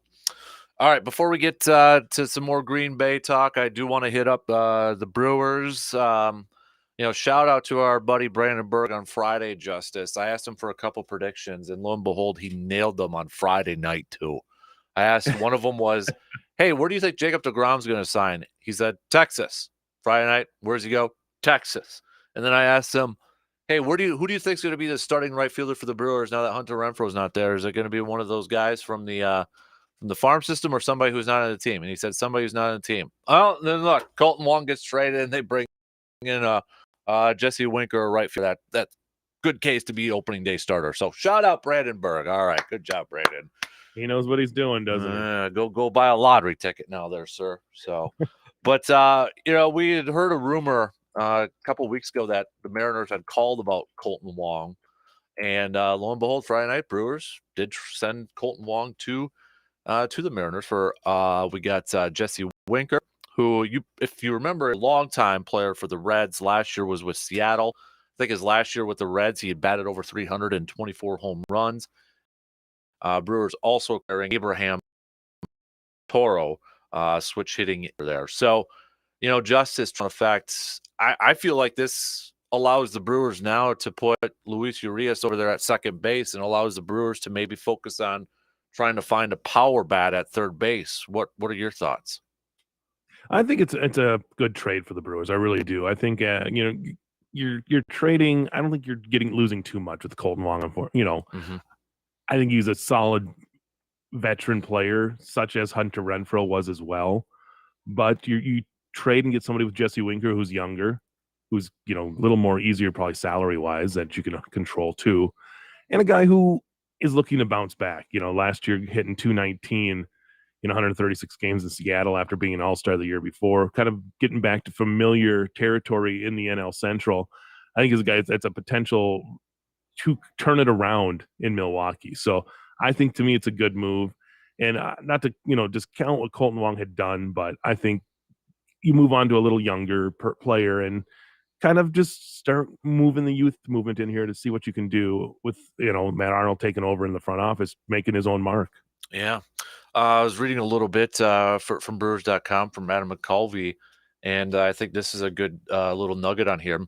He said, but there isn't a team in baseball more aware than the Brewers that Winker is a better hitter than what he did last year. He went to Seattle, a career 288, 385, 504 hitter, talking about slash lines, including 344, 440, 591 in 32 games in Milwaukee. Among active opponents, only Nolan Arenado has a higher OPS in Milwaukee than Winker does. That's because Jay Bruce isn't playing anymore. Good That point. put Yadier Molina in there as well as a guy who just loves hitting against the Brewers at Miller Park. But yeah, when you got a guy that hits well, AmFam Field. It's been a while. Wow. Yeah, That's the first time I've dropped that one down in a couple of years, but not a couple of years, probably a couple of months. But I mean, this is a guy he's only 28 years old. So you're getting a guy 29 now, he'll be this year.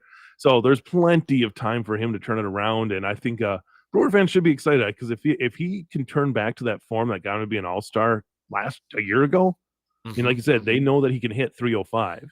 And the Brewers need somebody that can hit over 250. Yeah. It just seems like, if you can get over that 250 threshold, I think he's the guy who can do it. And we got to remember the shift's going to be gone. Yep. And hopefully that's going to bring up these batting averages and give these guys with a little more bat control a chance to do more. So I think he's a good fit for the Brewers. Doesn't strike out a lot. I mean, 103 strikeouts, 136 games, but that's this day and age in Major League Baseball, less than a strikeout a game is doing pretty good. So yeah, I think this is a good move for the Brewers, and I don't think it's the last move for the Brewers. We'll see before March and spring training. And you mentioned the banning of the shift too for offense, but I wonder too with the defensive thing, if you put like a Luis Urias or is it a Bryce Terang over at second base, somebody maybe with a little bit more speed and a little bit more ability to cover some ground, because they've got that restricted sort of thing where they can't move the shift. So maybe could that be part of the thinking a little bit there too, going a little bit younger? I think it's going to be good because it's going to make defense more important. Back to kind of how it used to be. Range is going to be more important. I don't think you're going to see the days of Travis Shaw playing second base. You knew where I was going with that one right away. I think you're going to see, you're going to have to be back to these traditional infielders that can move left to right and get to balls. You're not going to have that kind of that extra backup there. So yeah, I think when you got these the more athletic can go, and Jesse Winker's a big guy too. 6'3", 215. But can move. So it's like having a middle linebacker out there, Yeah. like he's a big dude. So yeah, I think it's gonna be fun to watch and just hopefully see if this, again, the shift, what this is gonna do for even like a guy like Christian Yelich too. Hmm. See if he kind of can get back to where he was at. 'Cause he was hitting the ball to all fields last year a little bit more, especially towards, in the second half of the season. So yeah, you throw Jesse Winker in there, and I think it should improve this Brewers offense. And we've got winter meetings this week, so I would expect maybe not from the Brewer side, but Major League Baseball side, maybe some more moves being made and some big contracts being Right. signed. Maybe some smaller moves, Hmm.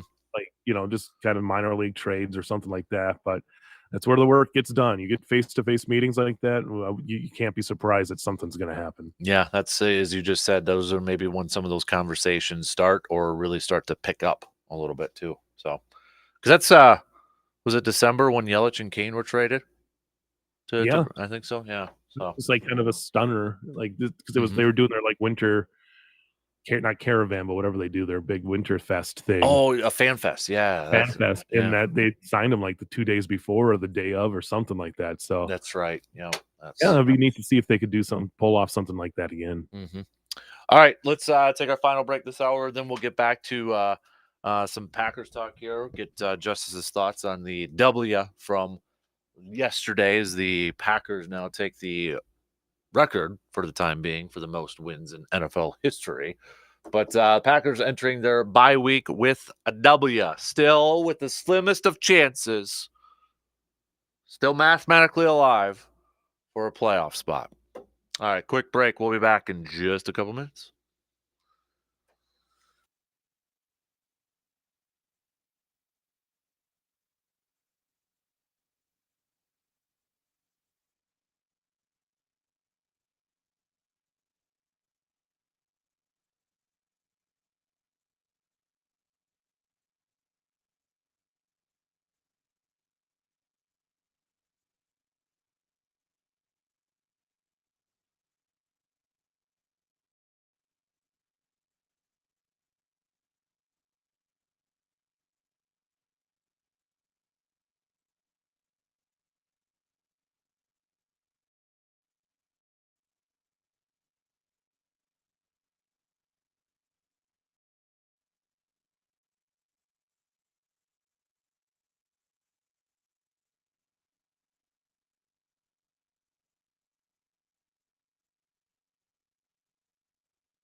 It's the best holiday ever, brought to you by the radio stations of Midwest Family Eau Claire. We're giving you tons of ways to have the best holiday ever. Christmas music streams, local events, contests, and ways that you can help give others a great holiday. Just visit aroundthe715.com, or you can hit up sportstalk1051.com. And we got the link up there too. But you could enter to win some local gift cards, a half hog, and a chest freezer. We got tickets like to Ed Sheeran, Taylor Swift, Rockfest, Country Jam, all that good stuff. Plus, Festival of Toys will begin this week too, December 7th through the 9th. All those details up at our website, Sportstalk 105 or at aroundthe715.com. But you can also get the link at sportstalk1051.com. Also, don't forget too, December 23rd, Festivus Day. That's Friday. We're going to be doing a show live from the Dodge. So we've got the metal poles and the feats of strength and all that stuff. So just saying, you want to make a stop by, Brandon will be there too. So, the eggnog will be flowing. The eggnog will definitely be flowing. We're going to do a live podcast as well from 2 to 3. So we'll be back that day. We're going to make it a whole day event, Festivus at the Dodge. So, all right, we got about 10 minutes left here. So Packers getting the W against the Bears yesterday. Kind of a tale of two different halves, would you say, Justice? Or at least the fourth quarter. I said in the first hour, that might have been like the best fourth quarter we've seen from Green Bay all this year. 18 points. They scored, none given up. They only gave up 3 points in the second half there after it looked like, the first quarter, Justin Fields running for a 55-yard touchdown. It's like, oh boy, here we go again. But they play a little bit better in the second half, and in that fourth quarter, especially offense, putting up 18 points. I think that was their best fourth quarter of the season so far. At least it's on the short list. I think so. I think you got, Aaron Rodgers was efficient, especially in that fourth quarter. A.J. Dillon, with a gutsy performance, obviously with Aaron Jones kind of banged up during the game, and Dillon 18 carries, 93 yards. I think the most carries he's had in a long time. Yeah. So I don't know the exact stat on that, but I think they looked clutch and just done some big third down conversions. And like it or not, the defense somehow stepped up late and got 2 turnovers. So I think there's still a lot that needs to be improved, especially on the defensive side of the ball. Yeah. I think I don't know what Chicago decided that not to run Justin Fields. Now, if it's because of the injury to Fields, being banged up coming into the game. But and he was efficient with throwing the ball. I mean, 20 of 25. I mean, 22 of 25 at least went in somebody's hands. Right. Yeah. Two picks.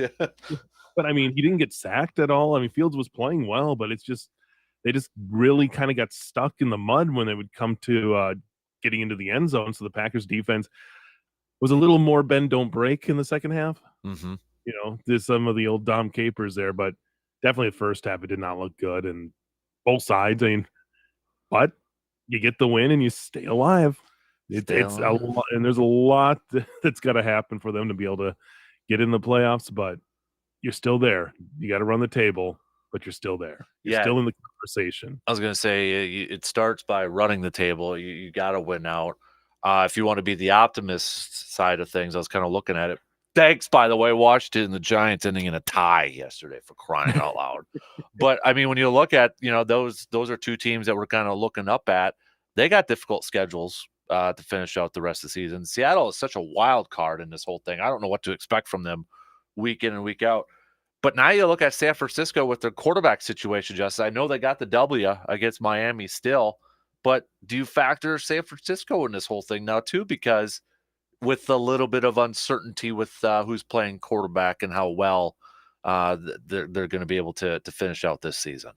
It'll be interesting. The thing is, there's so many weapons on that offense. Yeah. You don't really have to throw it too much on your quarterback's shoulders. And their defense is pretty good too. Yeah. And I mean, they're 8-4, so they'd have to slide back pretty far. I mean, it would have to be a big slide for them. They're already 4-0 in their division, which helps as well. Yep. So, yeah, I think San Francisco, I mean, unfortunately, the one you would hope would be like Tampa Bay, but that conference or division is bad that they're probably going to get in almost no matter what happens. Somebody who's going to have a 500 record or below is getting in there. So, Yeah, it's tough, and you still have they still have to leapfrog the Lions. Yeah. Think about this Lions team as if things had worked out for them. They could easily be like 7-5, if not 8-4. How many games they played that they lost in the last minute of basically the last minute of the game. So yeah, it's going to be a tough road, but you're starting to see a little bit more of the potential for this Packers team, especially offensively. That you thought maybe start of the season that you were going to see.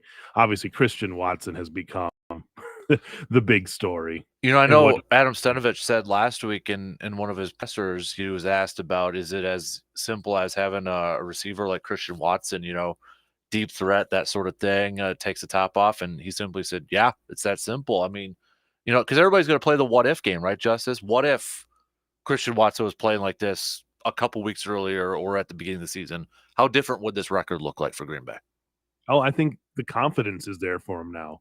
Now, granted, he had to stay on the field too, and he was often injured there in the first half of the season, so it was hard to kind of judge, but you could see the confidence grow. You really can when he's out there now. It's not so much he's not tentative, and they're not tentative in passing to him. I think they're actually trying to make a more concerted effort to get it to him, a la Davante Adams. You can tell that Rodgers wants to get him in space and give him a chance to make some catches. So, yeah, you're really seeing a change there. And I think, man, this is the Packers' time of year, really, when it comes to football. And it has been. December's been a really good month for the Packers. We've seen it in years past. You get that running game going, you get that cold weather, and then every once in a while you gouge them for a big pass play. And that's what we saw. That's what we saw yesterday in Chicago. So, yeah, things are, you get Romeo Doubs back too. You don't know how much that's going to make a big difference as well. And Alan Lazard, I think, has kind of figured out his role. And I don't think it's the role of a number one receiver. It's a role of a clutch possession receiver, especially on the, 37 first downs. Yeah, that ridiculous number they said during the game. I was like, holy, of all of his catches, was it like 44 receptions, 37 of them for first downs or something like that? Right. It's like, holy cow. And I want to discount the guy who's been the season MVP for the Packers on offense, for me, has been Aaron Jones. Yeah, I agree. Just what he has been able to do running the ball, but also out of the backfield receiving. He is just an ultimate weapon, and you hope he's not too banged up, because that's a guy you need out there, because he just makes anytime he's on the field, you have to account for him. And I think he's a guy I feel like just needs to get more publicity for how good he has been this year. He really has been the rock for this Packers offense the whole season. I agree. I totally agree. Back to the Watson thing too, and you kind of mentioned it with the confidence thing. I think it's evident too, like Aaron has confidence in him, because he's gone to him in like third, fourth downs, trusting him in tight coverage, like that touchdown catch he had yesterday. Aaron's even trusting him, which is, I think, a big step into that confidence for Christian Watson, knowing he's got the confidence in his quarterback. But even Aaron's going into clutch and critical situations too, which is, as some, I think for a lot of us, is fantastic to see. Yeah. And I think people always forget that the wide receiver position is so hard to acclimate from college to the pros. It's such a different world. And you're going to have your Justin Jeffersons of the world who come out first year and are just, Randy Moss, something like that. But that does not happen very often. Again, we've talked about this in the past. Go look through the draft. See how many first-round wide receivers have done pretty much nothing. So for Christian Watson, a second-rounder, to come in and do what he's done now and get acclimated basically as quickly as he has, that's huge. I mean, you go back to the Packers and look at the wide receivers they've had. Jordy Nelson didn't do anything his first year. Yeah. Davante Adams didn't do anything his first year. Maybe Randall Cobb might be the one guy who did more his first year than a lot of them have. I was going to say Greg Jennings, maybe. Yeah, Greg Jennings too. Thank you. Hopefully he's not listening, because he'll think I'm slighting him. But yeah, I mean, it's so hard to make an impact as a rookie wide receiver. And now we're seeing Christian Watson make one of the biggest impacts we've seen in his league. He's up there with the greats of the game for this stretch he's been in. So it's been fun to watch. It really has. Yeah. And I think, I kind of said it for my motivational Monday pick, Justice, was, what's, for motivation. I think just kind of motivate the next couple of years here for Dobbs and Watson. I mean, you got to like where the arrow's trending.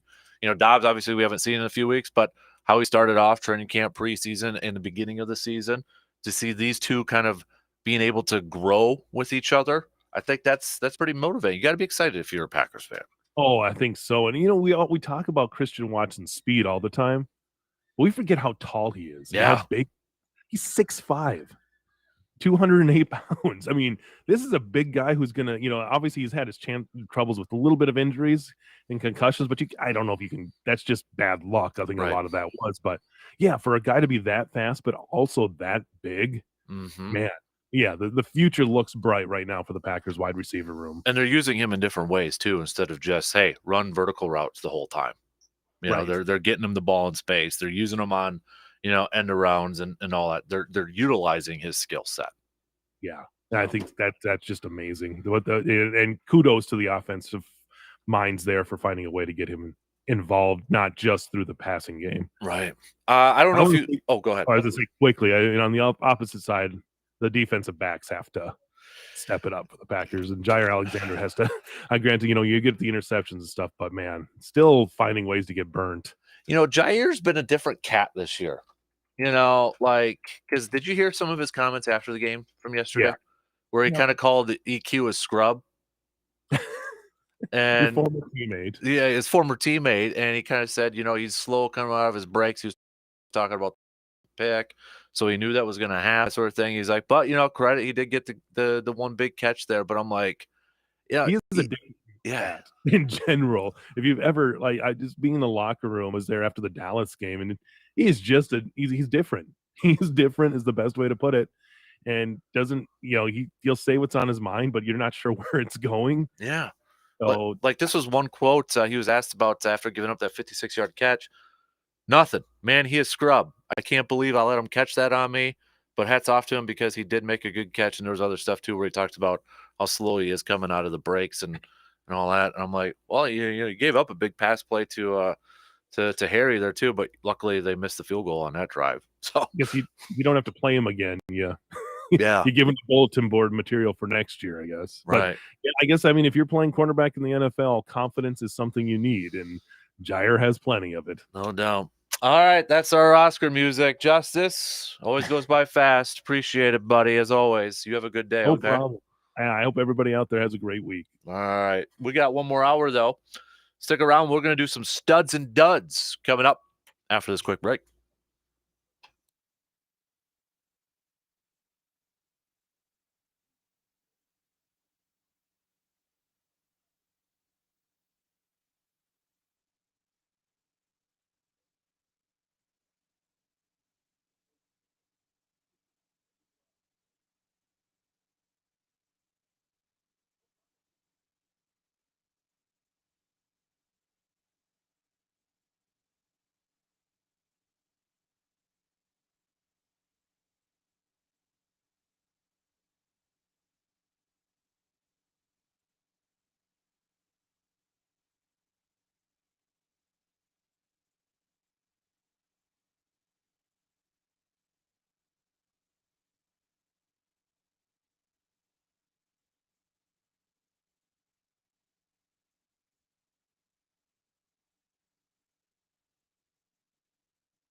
All right, final hour on this Monday morning. Flying on by here, people.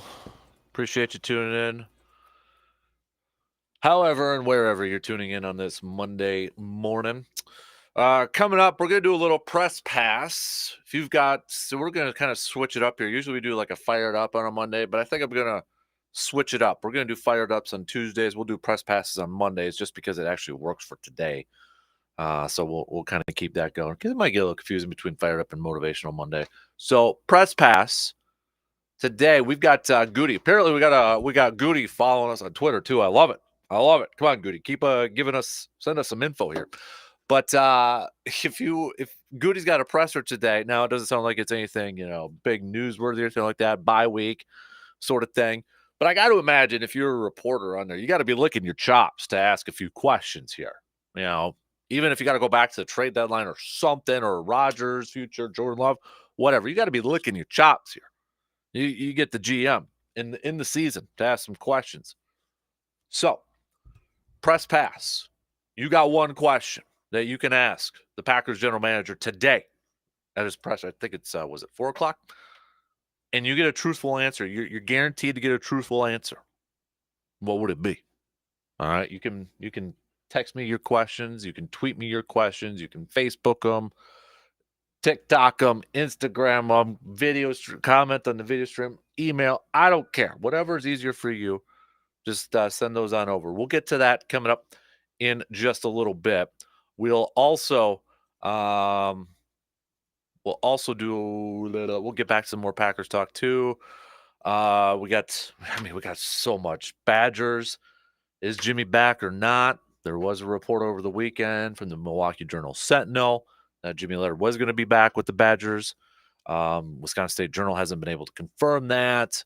Maybe we'll find out today, but it's kind of been up in the air. Graham Mertz, he's in a transfer portal. Bowl game, we've got the Guaranteed Rate Bowl, Oklahoma State, December 27th for the Badgers. We talked about the volleyball team for both Wisconsin and Marquette advancing to Sweet 16. Badger Hoops takes down Marquette in OT. It was a busy weekend for all things Badgers, and I agree with you, Mr. Mark. This is a fantastic holiday plan for you. College Bowl trip plan, Badger game on the 27th in Phoenix. Ohio Bobcats, your Ohio Bobcats. I did see them. They're in the Barstool, Arizona game, right? Arizona Bowl game. Ohio taking on Wyoming. Am I correct in that? Ohio Bobcats on the 30th in Tucson. Maybe some golf in between. That sounds like a fantastic little getaway there. Absolutely. Sign it up. Do it up. Okay. So we got plenty to get to. We touched on a little bit of Bucks. We touched on a little Brewers so far with their trade. Bucks, they lost to the Lakers. Beat the Hornets. Chris Middleton's back. They got the Magic tonight. So boatload of stuff here. But let's do some studs and duds to kick off this hour.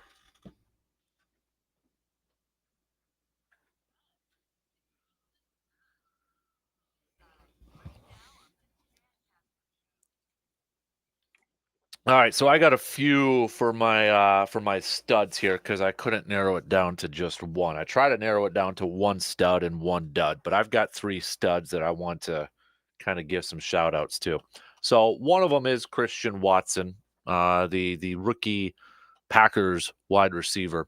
We went through some of the numbers already, and the elite company that he is in right now in terms of a rookie. He's in company with Randy Moss and Odell Beckham Jr. in terms of the weeks. Let me see if I can get. He's got 7 touchdowns. Is it 8 touchdowns in the last few weeks, which joins Randy Moss and Odell Beckham Jr. during their rookie runs here. Wide receivers with more total touchdowns than Christian Watson this season. Just 2 of them. Devontae Adams and Stephon Diggs. That's it. Packers players with 7+ receiving touchdowns and multiple rushing touchdowns in a season. Johnny Blood, 1931. Don Hutson, 1941. And then Christian Watson. That's it. Watson has been a stud the last few weeks, doing it in a bunch of different ways. Got to give a credit to Matt LaFleur and the Packers offense to, putting him in different positions to affect games. I love saying affect games because it's a Kevin Green quote from his Hall of Fame speech. But yeah, over the last 4 weeks, Watson has emerged as one of the most exciting players on a team. In fact, he joined Randy Moss as the only wide receiver ever to score 8 touchdowns in a 4-game span. 8 scrimmage touchdowns over a 4-game span. Randy Moss, Christian Watson, the only 2 rookies to do that. Fantastic. That's some elite company right there. And yeah, we're playing the what if. What if this would have been a little bit earlier in the season? Watson also joined Randy Moss and Beckham Jr. As the only rookies in the Super era to catch at least 7 touchdowns in a 4-game stretch. My other studs, I'm going Jalen Hurts. Maybe I'll have to look up the odds, but Jalen Hurts. So after the Packers game where he ran the ball all over the place, only threw for 153 yards, but now this past weekend against the Titans, 74.4% completion percentage, 380 yards, 3 touchdowns. Jalen Hurts to me should be getting more MVP talk than Patrick Mahomes or I think Patrick Mahomes. Let me bring it up here. He was the odds-on leader heading into this weekend. I want to see where they're at now. So yeah, 3 days ago, Patrick Mahomes took over the top spot. Then Jalen Hurts was second. It looks like here. I think if I had a vote, Jalen Hurts is my MVP over Patrick Mahomes. I'll be curious to see if that line changes after this weekend. But stud performance from Jalen Hurts. He has been fantastic this year. It wasn't that long ago where there was talk, was Jalen Hurts going to be the long-term starter? Could they get Russell Wilson? There was even a little Aaron Rodgers talk in there, mixed in there. Could they acquire Aaron Rodgers and yada, yada, yada? All the credit to Jalen Hurts. That guy has been a stud this year. And my next one, he helped contribute to a Bucs loss on Friday night. But Anthony Davis in these last 2 games has been a stud for the Lakers. In that Bucs game, he went 18 of 27 for 44 points and 10 rebounds. He fouled it up with a game last night against the Wizards. 55 points, 22 of 30 shooting, 17 rebounds. So Anthony Davis has been a stud in these last couple of weeks. He hit that turn-on jumper, that jumper right before the half on Friday night. I mean, that was a sick shot. That was pretty darn sweet. I know he's with the Lakers. Nobody likes the Lakers. But Anthony Davis has been an absolute stud in these last couple of weeks. You got to give that guy some credit. My dud for this weekend, USC. Now, I know Utah is a good team. USC, though. You couldn't win just to keep Ohio State out of it, for crying out loud. I mean, come on.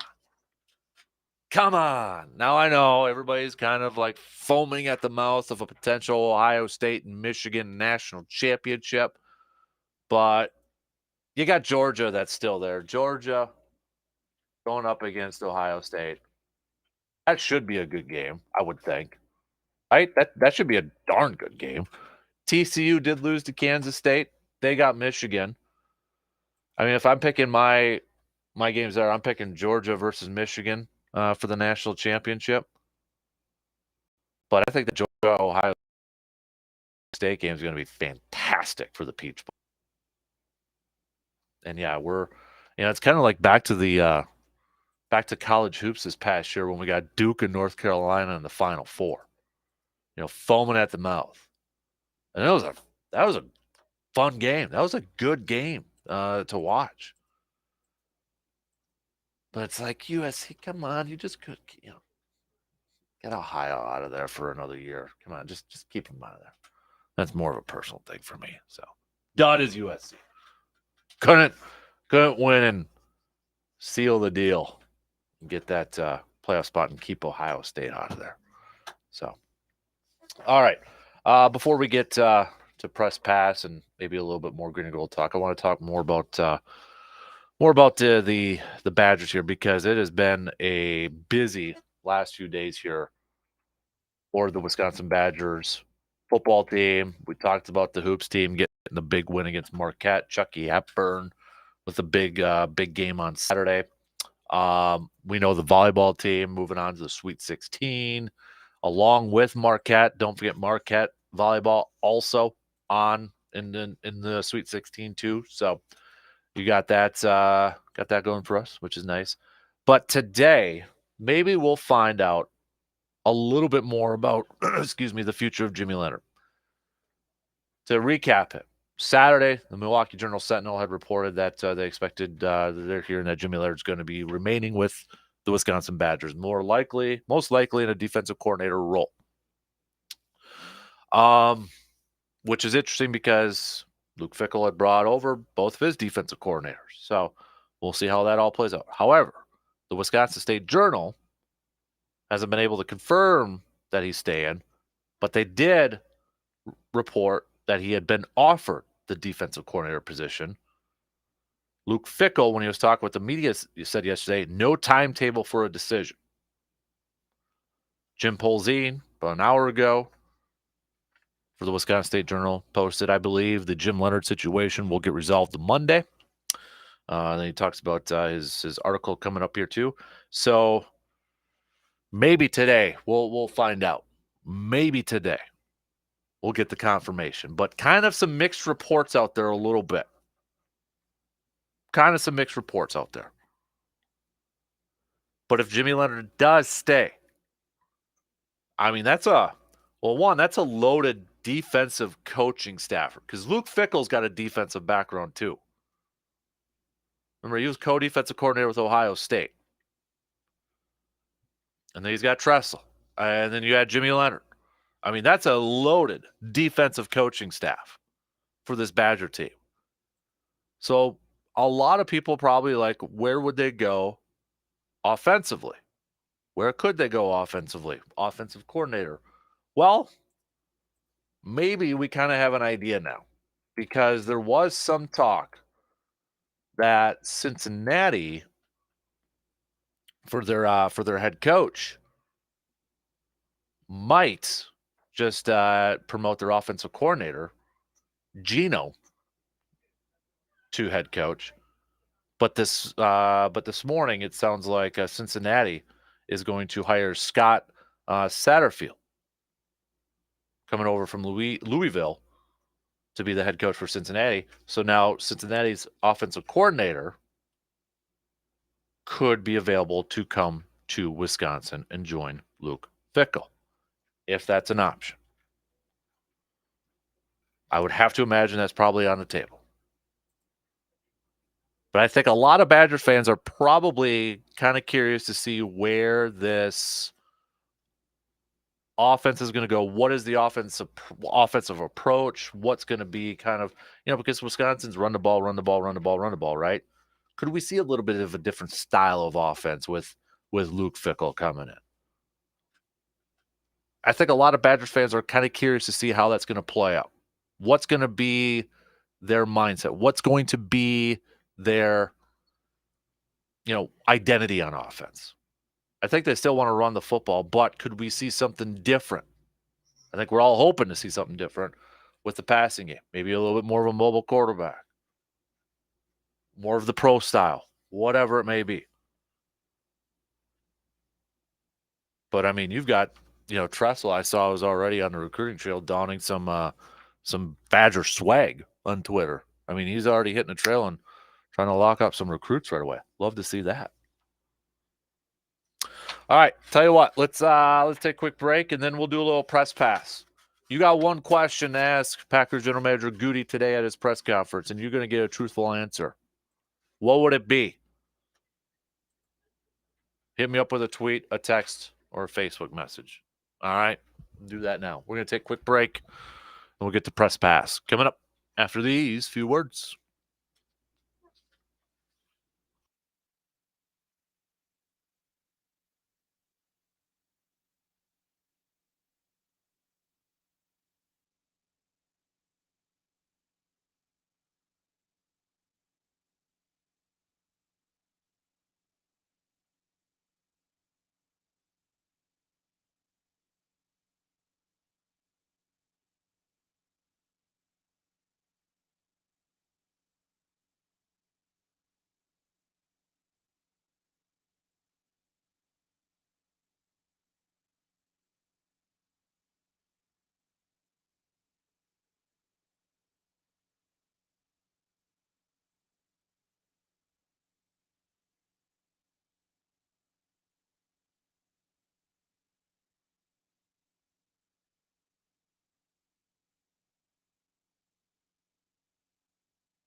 We're all decorating for the holidays. Well, mostly everyone, except for maybe that one neighbor who's becomes Ebenezer Scrooge this time of year. Anyways, many of us are decorating our homes with fancy lights, big trees, and well, just making our homes look magical. But when this season is all said and done, it's back to normal in your home. No fancy decor, unless you celebrate Christmas all year long. But what I'm getting at is after we tuck away all those decorations until next year, your home is going to look a little less magical. Let's be real. That's because you haven't updated that flooring of yours in like forever. So change that. Don't just make your home look magical for 1 month out of the year. Make it look special every single day with that new floor from Carpet City Flooring Center in Eau Claire. From carpet, tile, to luxury vinyl planks, Carpet City Flooring Center has many different options for you to choose from to help make your home look amazing every single day of the year. And come on, you got to spoil yourself this holiday season. So finally getting that new floor that you've been wanting for a while now, I think it's time to spoil yourself a little bit. Stop on over to Carpet City Flooring Center and get started today.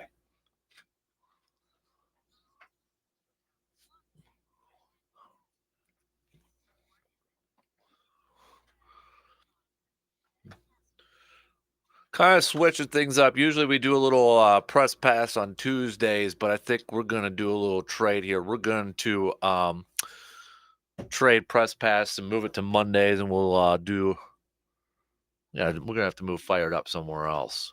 Maybe later on in the week, that sort of thing. So we're adjusting it here a little bit. The main reason is because, Goody's actually got a presser today. Packers general manager Brian Gutekunst has a press conference today. So if you could ask one question to him and you get a 100% truthful answer, like you're guaranteed because we can wave a magic wand and you know you're getting a 100% truthful, honest answer. We have that ability here. What would that question be? What would that question be?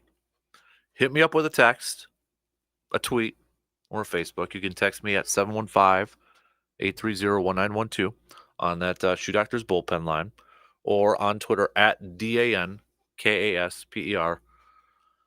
Facebook.com/Kasper Sports. Otherwise, you can comment on the video stream over there too. My truthful answer or my question would be to Goody, because I feel like a lot of people, because if I'm a member of that media group, I'm salivating at this. I'm trying to come up with my top 2, top 3 questions to ask, because if you cover the Packers as a media member, if you cover them and you go to the pressers and all that stuff, you don't get many of these opportunities unless it's training camp and preseason. And really all you're doing is asking about your rookies and maybe some of depth at rosters, but really we don't know how the teams are going to perform. This is 4 games left, 5 weeks left of the regular season, 4 games left of a disappointing season. This is a prime opportunity right now to ask some well thought out, deep questions to the man who is making these roster decisions. So if I'm a member of that press group, I'm salivating at this thing. I'm trying to come up. This is your game time. This is your moment. I'm trying to come up with the 2, 3 best questions I can think of to ask. Like, I'm not asking, hey, Goody, what do you think about Christian Watson's performance the last few weeks? I mean, what do you think he's going to say? Yeah, he's been really great. That's, kind of what we were kind of expecting when we drafted him out of North Dakota State. That's why we moved up in the second round to grab him, because, that's the type of performances that we expect for him to make throughout his long career as a member of the Green Bay Packers. Great. There's your answer. I want some good questions. I want some well thought out, some deep questions. Not this, hey, what do you think of the performance of, Christian Watson or before Romeo Doubs got hurt and that sort of thing. No, he made those picks. So yeah, he's going to toot his horn a little bit. I would imagine that he's probably going to get asked about, hey, why didn't you feel the need to maybe make a trade at the deadline? Or, he's probably going to get asked, were you close? And he's not going to answer it. But, if we'll wave our magic wand here and get truthful answers, right? So my question to him, if I just had one press pass question to Goody himself, and you get a truthful response, I would ask him, do you want Aaron Rodgers on your team next year? Do you want Aaron Rodgers on your team next year? And I want a truthful answer from him. And it kind of relates to, I guess, Seabaum's press pass question that he said in the first hour about, when you drafted Jordan Love, were you already preparing for the transition to move on and kind of, like, oh no, it's, Aaron's played MVP the last couple of years and it's really delayed that. But it kind of goes back to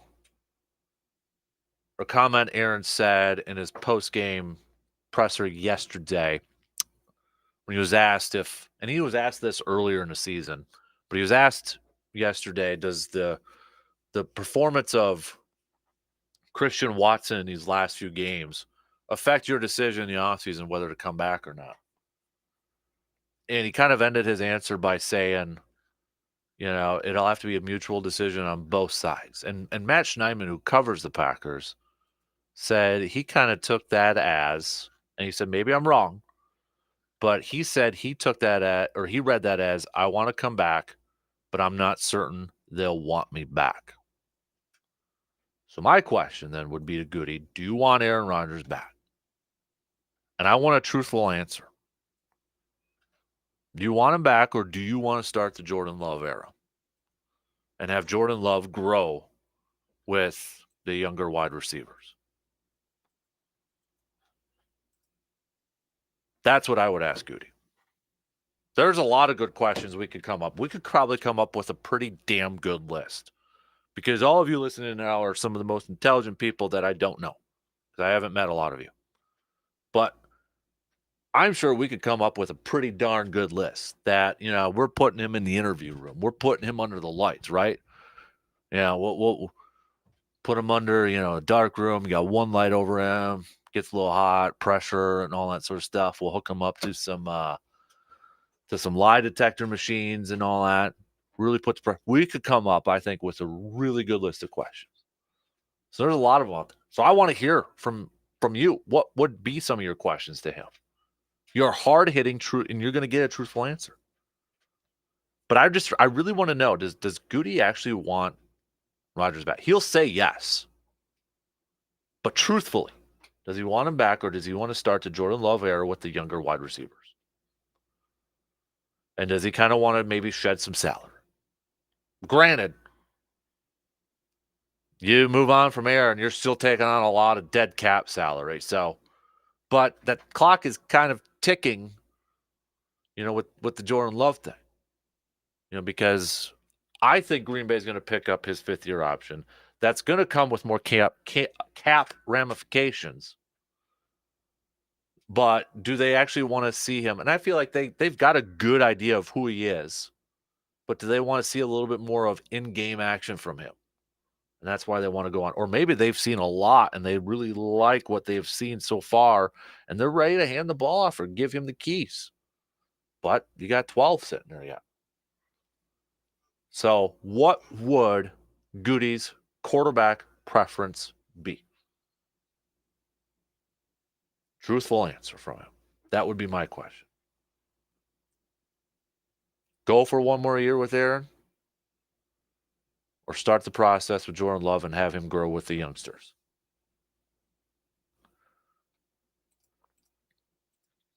I think another question would be, and it's not necessarily his decision, but another one I would throw out there potentially would be like, will you encourage, I'll use some air quotes, encourage your head coach to look for a different defensive coordinator in the offseason?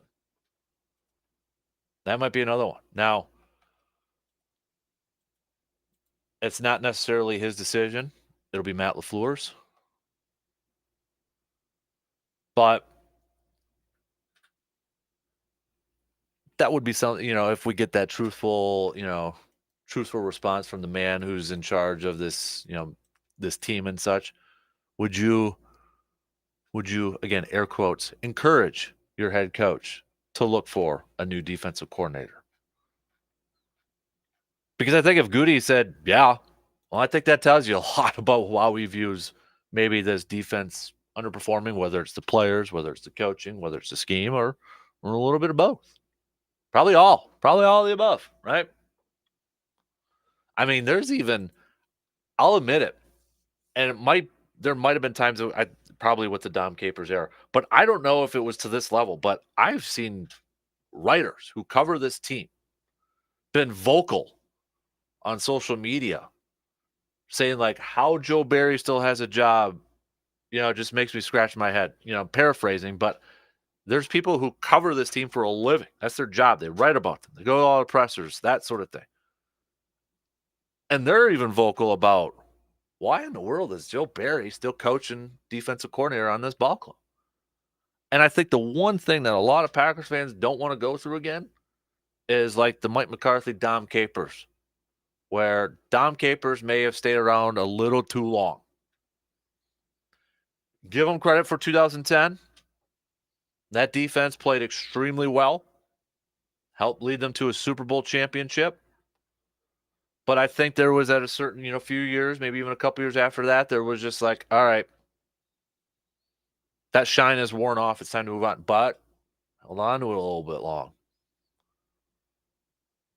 And I think that's one fear that maybe Packers fans have in this whole thing is that let's just not hold on to it too long again. That's just my thoughts, but that'd probably be my next question. If I got two of them to Goody today, those would be it.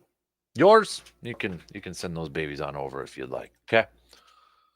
Again, I think that is around 4:00 today. If anybody wants to check it out, it'll be online. So, and I'm sure we'll hit it up tomorrow and get some feedback and reaction from all of you too. So yeah. Wait, it's 4 p.m. tomorrow. Did I say today? It's 4 p.m. tomorrow. My bad. If I kept saying today, it's tomorrow. So, all right. No, it's today. My God. Yeah, today. Ignore what I just said there. It is today. Okay. Great googly mogly, Dan. Figure it out, man. 4 p.m. today. Whew. I'll figure it out. All right. I got a couple of messages through Facebook, IMs, DMs, whatever the kids are calling it these days, saying I would ask him why he didn't make a move at the trade deadline. I figured that would probably be a popular one there. I would ask him how he will handle the David Bakhtiari situation in the offseason. That'll be an interesting one too. David Bakhtiari, again, if you're wondering, because I don't know if how often they said it during the telecast. He didn't play because of an emergency appendectomy, so it had nothing to do with his knee injury. But Zach Tom got another start. The rookie over at left tackle, I thought did a fairly good job over there. Now we know the Bears Friday when we were kind of doing some key matchups, keys to victory. They were a team that didn't come in with a lot of sacks and that sort of thing, but, give rookie getting some more valuable snaps. The David Bakhtiari thing is going to be interesting to follow because, if they do this, and he's played well. That's the thing is like when David Bakhtiari has been on the field, he has played well this year, but there's still uncertainty surrounding his long-term career, but if Green Bay wanted to move on from him after this year, I feel like if they move on from him too, that means Aaron Jones, David Bakhtiari, Aaron Rodgers, all gone next year. And Aaron Jones is still playing at a high level, but that's a huge cap hit. I don't know. I'm just throwing out numbers. But you look at David Bakhtiari's cap hit for 2023, $29 million. If the Packers were to release him, it's 23. 23 in a dead cap. So you save a little bit there.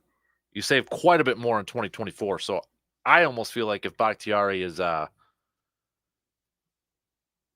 to be back next year, that's going to be his final year, because you're talking in 2024 as a 33-year-old. He's got a $33 million cap hit and only a dead cap hit of 11.6. So you're talking saving like $20 million in the cap. So I feel like if Bakhtiari is back next year, that'll be his last year. But who knows? You can get funky with contracts and adjust them and all that good stuff, as we have seen multiple times, right? We've seen it a boatload of times. A couple other questions on here. Do you regret signing Devondre Campbell and Rasul Douglas? All right, that's, get a truthful answer. Do you regret signing Rasul Douglas or Devondre Campbell? That's another one that was sent on over.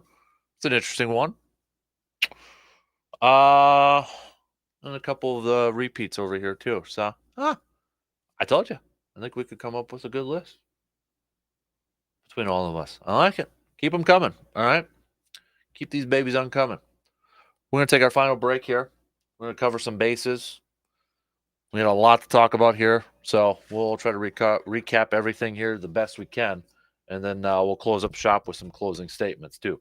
So, if you haven't gotten your motivational Monday picks in, you can do that, or some studs and duds. We'll try to get to that as well. So, all right, we'll take our quick break and then wrap up things on this Monday morning after these few words.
Wrapping things up on this Monday morning. In case you missed any portions of the program, we'll have some of the highlights up in a new episode of the Man Cave Podcast later on this morning. Man Cave Podcast available on all of your favorite podcasting platforms. Brought to you by Tyson Ford and Hy-Vee. Otherwise, you can check it out at sportstalk1051.com. You can check it out over there too. So let's cover some bases here this morning. As I said, we had a lot going on this week. Bucks, they lose to the Lakers Friday, come back with a win against the Hornets. We had the return of Chris Middleton as well. Bucks are going to be taking on the Orlando Magic tonight.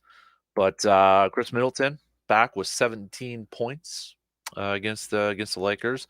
Didn't play against the Hornets. Big Three didn't play against the Hornets, but the Bucks able to get that W, no less. Nice to see Middleton 3 of 4 from the three on against the Lakers too. Also had seven assists with his 17 points in just 27 minutes of play.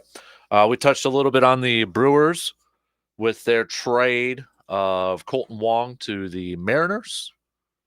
We got winter meetings going on now, or will be going on, so maybe some more moves on the docket for the Brewers. We'll see. Maybe we'll get some more rumors. I got to imagine we're probably going to get some rumors with the hot stove season and things and such. So we'll keep you updated on the rumors and reports surrounding with the Brew Crew out there. Obviously, we talked a lot of Badgers with is Jimmy back or is he not? Conflicting reports. We know Graham Mertz won't be back. He's in a transfer portal. Badger football going with the Guaranteed Rate Bowl against Oklahoma State on the 27th. Wisconsin Marquette. Badgers getting the W in hoops and OT, but Wisconsin and Marquette both advancing to the Sweet 16 in the final in women's volleyball. Badger men's hockey, big win against Michigan on Friday night. Then they lost on Saturday, but splitting against number 5 Michigan there. So, RJ Cardinal's going to have his hands full tomorrow when we catch up on some Badger things with him. Obviously, we talked a lot of Packers. Packers beating the Bears. Packers now holding in the number 1 spot for the most wins in NFL history, breaking that tie with the Bears yesterday.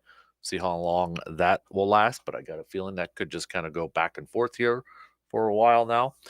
Christian Watson, another game where he had multiple touchdowns, 1 receiving, 1 rushing. Packers still clinging on to some slight playoff chances. What I might do is I might play around a little bit more with that NFL playoff machine and kind of give you multiple scenarios and where the Packers can make the postseason. I might do that for you maybe tomorrow or Wednesday or sometime because it might take a little bit here. But let's just say this. Packers got to win out. That's easy. That shouldn't say easy, but that makes it a little bit easier. You got to win out, and then, we'll kind of play around with it and give you a few different likely options, or I shouldn't say likely, most likely sort of things there. Let's go with, okay. We got that. All right. Some other stuff that we kind of missed or didn't get a chance to get to. Deion, primetime. I didn't think he was going to take it. I didn't think he was going to go there. But Deion Sanders is the new head coach at Colorado. New head coach at Colorado. So obviously that's going to be interesting to follow. Deion, that's my guy. That's my guy. I was a Deion fan as a kid, and he did some fantastic things with Jackson State. Not only winning, but also with recruiting. But I'm curious to see how this is going to work. Colorado, Deion, can Deion get that program back on its feet? I know David Bakhtiari, who is a Colorado alum, he's pumped up. He's pumped up about the hiring of Deion over there. I think I think Deion's going to do great things with recruiting and getting players over there for Colorado. Now I want to see it, with the Pac-12. And yeah, I know UCLA and USC is going to be moving out and such, but It's going to be interesting. It's going to be interesting to follow. I'll be curious to see how that kind of plays out. And if he has success at Colorado, you know, what's to say that's another job isn't up for grabs, or maybe in the future, I should say, for Dion. So, speaking of college football, we have the college football playoff sets. Number 1 Georgia will be taking on number 4 Ohio State. That game is the Peach Bowl, the Fiesta, or I should say the Peach semifinal. The Fiesta semifinal is going to be Michigan versus TCU. TCU, even with the loss against Kansas State, still in it. USC was in position to make the college football playoff, but they lost to Utah. So they're out of it, which allowed Ohio State to get into it. Some of the other bowl games here of note. For the Rose Bowl, you've got number 8 Utah taking on number 11 Penn State. In the Cotton Bowl, you've got USC at number 10 now taking on number 16 Tulane. The Sugar is Alabama. Number 5 Alabama taking on number 9 Kansas State. And the Orange Bowl is literally the Orange Bowl. Number 6 Tennessee taking on number 7 Clemson. It's a lot of orange. Some other bowls of note. The Citrus, you've got LSU versus Purdue. You've got Music City, Iowa versus Kentucky. So, as we know, Badgers, they'll be playing on the 27th against Oklahoma State in the Guaranteed Rate Bowl. So we might do some bowl picks like we usually do every year. Kind of pick every single bowl game. I know Brandon loves bowl season too.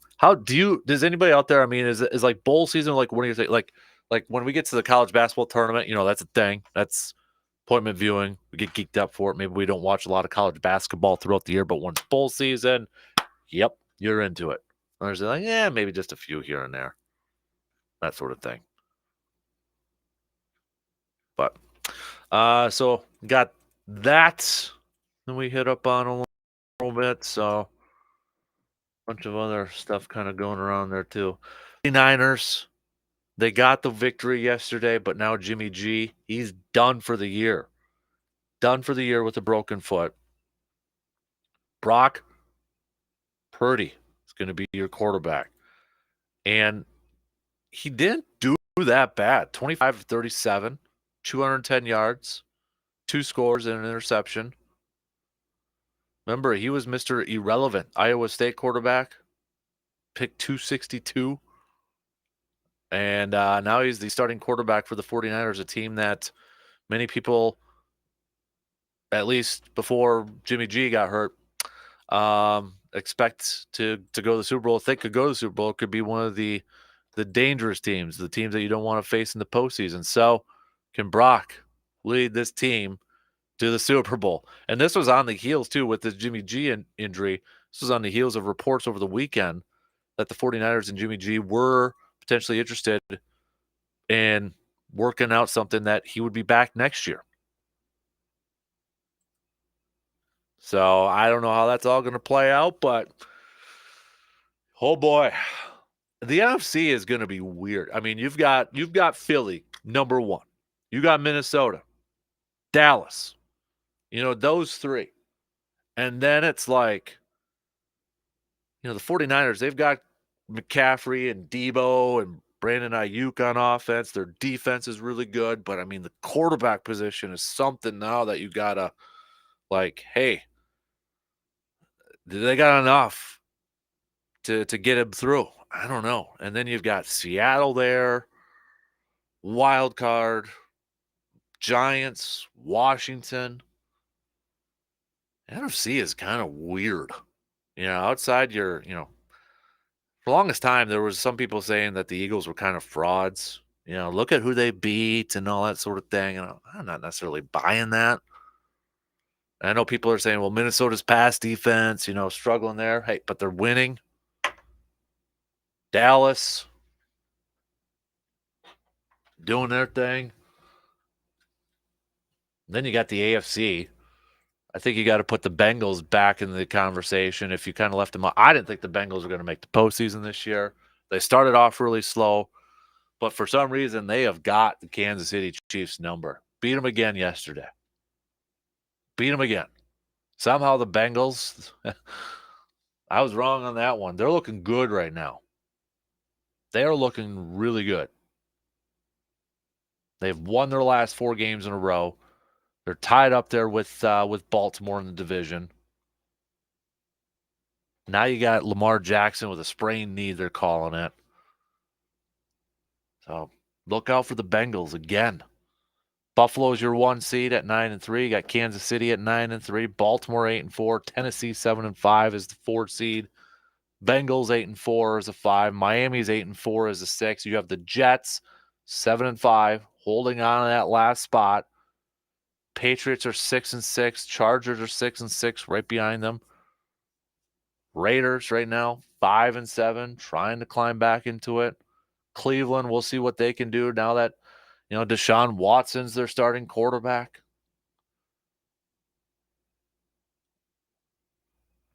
A lot to still be decided in this thing. The AFC I still feel like it's Buffalo or Kansas City. I'll pick one of those two against the field, but you got Philly at 10-11-1. You got Minnesota at 10-2. Philly is starting to turn me a little bit, though. I'm starting to maybe buy in a little bit more on Philly. Just a little bit more. Jalen Hurts, to me, is my MVP right now. But can you imagine, though, if the 49ers went to the Super Bowl? And I'm not trying to pick on Brock or anything like that, but Kyle Shanahan's stock would probably just rise like no other. All right, I only got about a minute left. So, okay, coming up tomorrow, we'll do a little bench start cut. We'll get you that topic tomorrow. It is a Grind My Gears Tuesday. So whatever's grinding your gears, this is your opportunity to let it out. Okay, think about it for a little bit. You got till tomorrow. Whatever's grinding your gears, send those babies on over. Okay? Anything that I could say in the air. All right? Get to that. We'll recap what Goody has to say. We will talk a little Bucks. Bucks going to be going up against